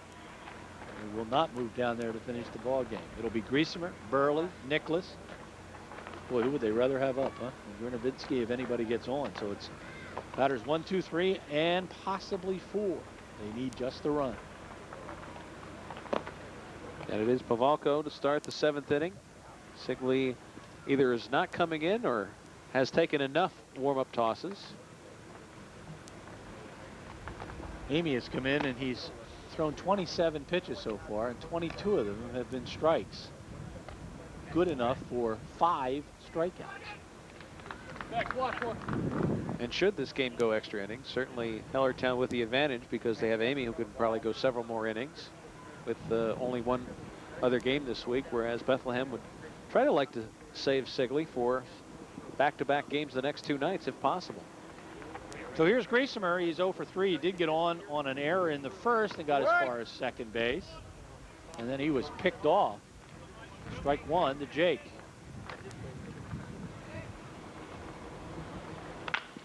It's it hard and deep, but playable for Mark Washburn. He'll put it away for out number 1. Griesemer that time looked like he was looking for that breaking ball. Waited on it nicely. Ball was on the outer half of the plate, and he went with it to right field, just hung it a little bit too much so that Washburn could get under it and make the catch. Burley's been a thorn in Pavelko's side tonight. He's 2 for 3. A base hit to right, a base hit to left center. And he flied out to right. He's one of those real steady guys for Joe Kinney when he was at Lafayette College. Oh, Ball 1.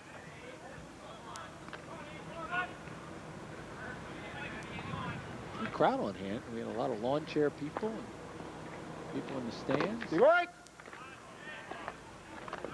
1-1. 1-1.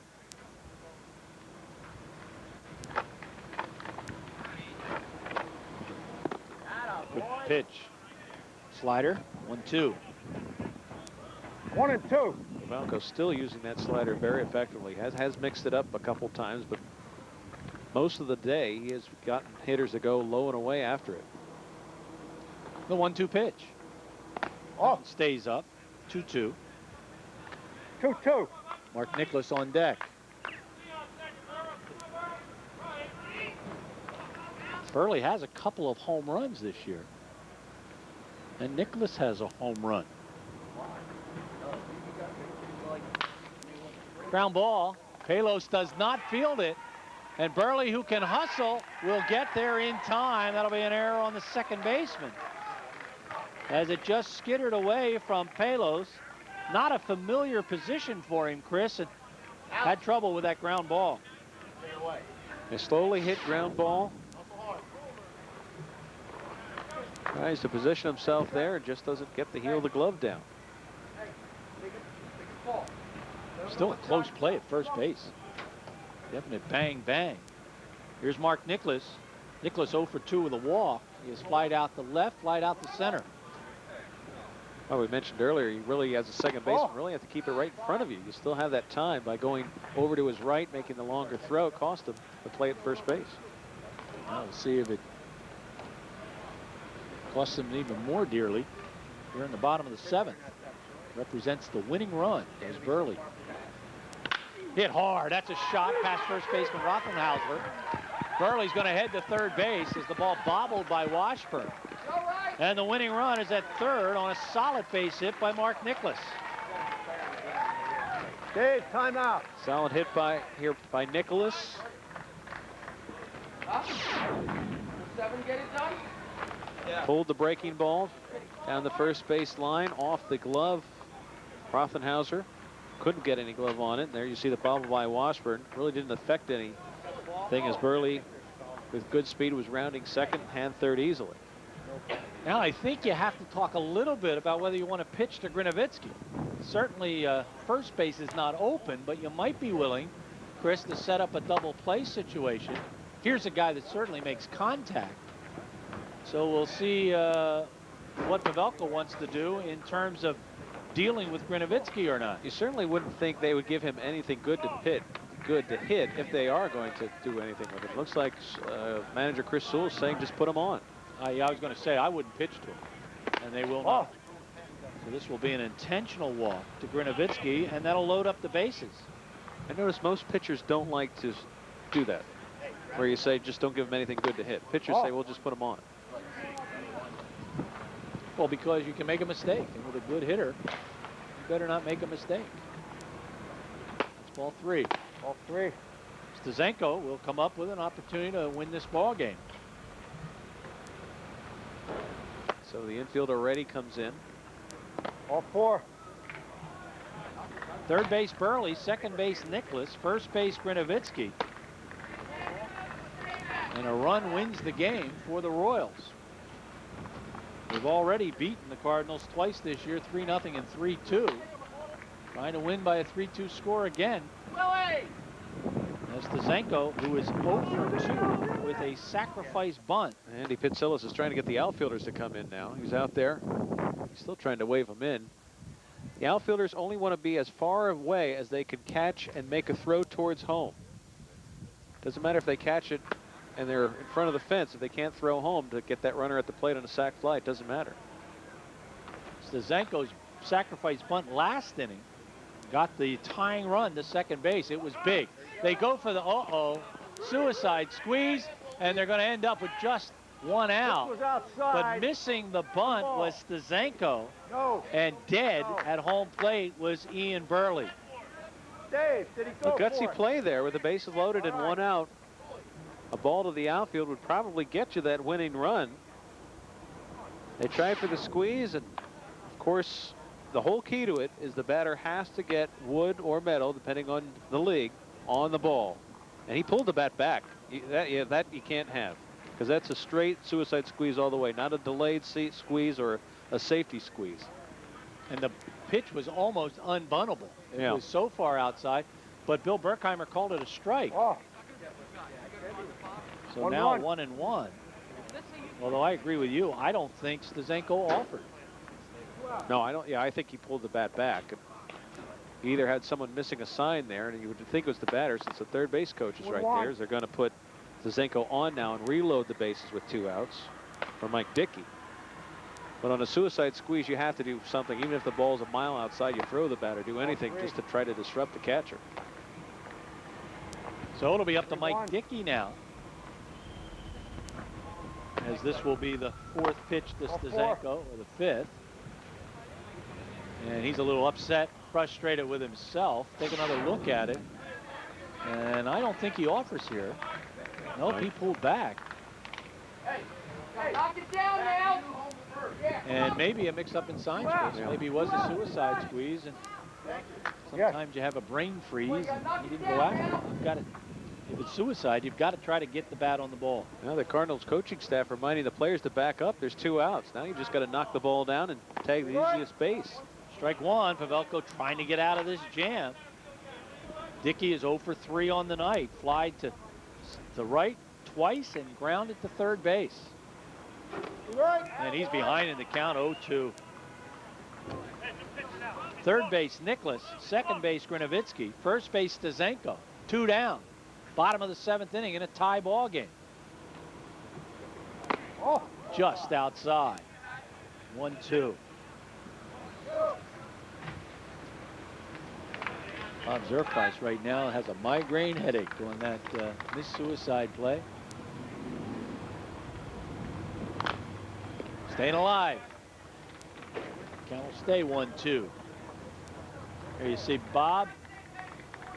He's only been around for 31 years. 4 losing seasons in 31 seasons, including this year. They will not have a losing season this year. Yes. 1 ball. Now they still could, but they have to lose their next 11 games. I don't think that'll happen. Doubt it. Not with that pitching staff. Ball. High every pitch. Everybody holds their breath. 2-2.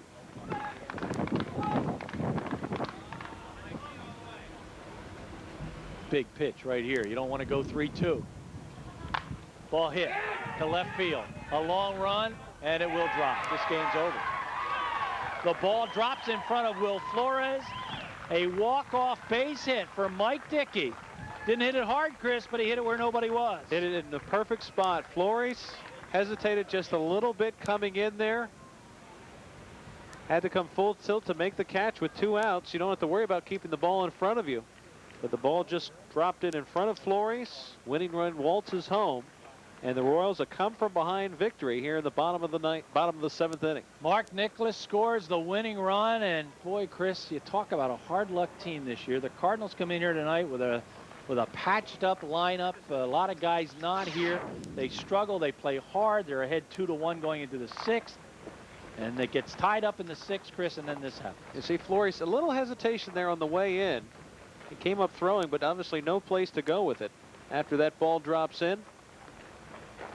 And the strategy backfires a little bit as Dickey makes him pay for the intentional walk and knocks in the game-winning run. And for that, he is our starters Riverport player of the game. It is Mike Dickey, and boy, they don't pay the price in the Blue Mountain League the way they do in the major leagues. He would be beaten up by now, hit and pummeled and knocked down, and he, however, did get himself a walk-off base hit, and it is the Hellertown Royals who will win this game by a 3-2 score. A tough, hard luck loss by the Bethlehem Cardinals. The Royals go to 16-6, and the Cards now go to 7-12. Mike Dickey with the base hit to win the ball game. There you have it. Our Blue Mountain League game of the week is in the books. It is won by the Hellertown Royals by a 3-2 score. The line score, I think if we can get that up there, we'll see 2 runs, 8 hits, a couple of errors for the Cardinals. They left 4 runners on base. For the Royals, 3 runs on 7 hits. They committed 1 error, and they left 7 runners on base. So for Chris Michael, Dick Tracy will join us again next Tuesday, along with Chris and myself, as we'll have that ball game for you. That one will be played at DeSales University. It'll be Martins Creek taking on the Clippers. Please join us For Chris Popick, our director, the RCN television team, for Chris Michael, we thank you for watching. Run the bases and then go to bed. For all of us, I'm Gary Laubach. Good night, everybody.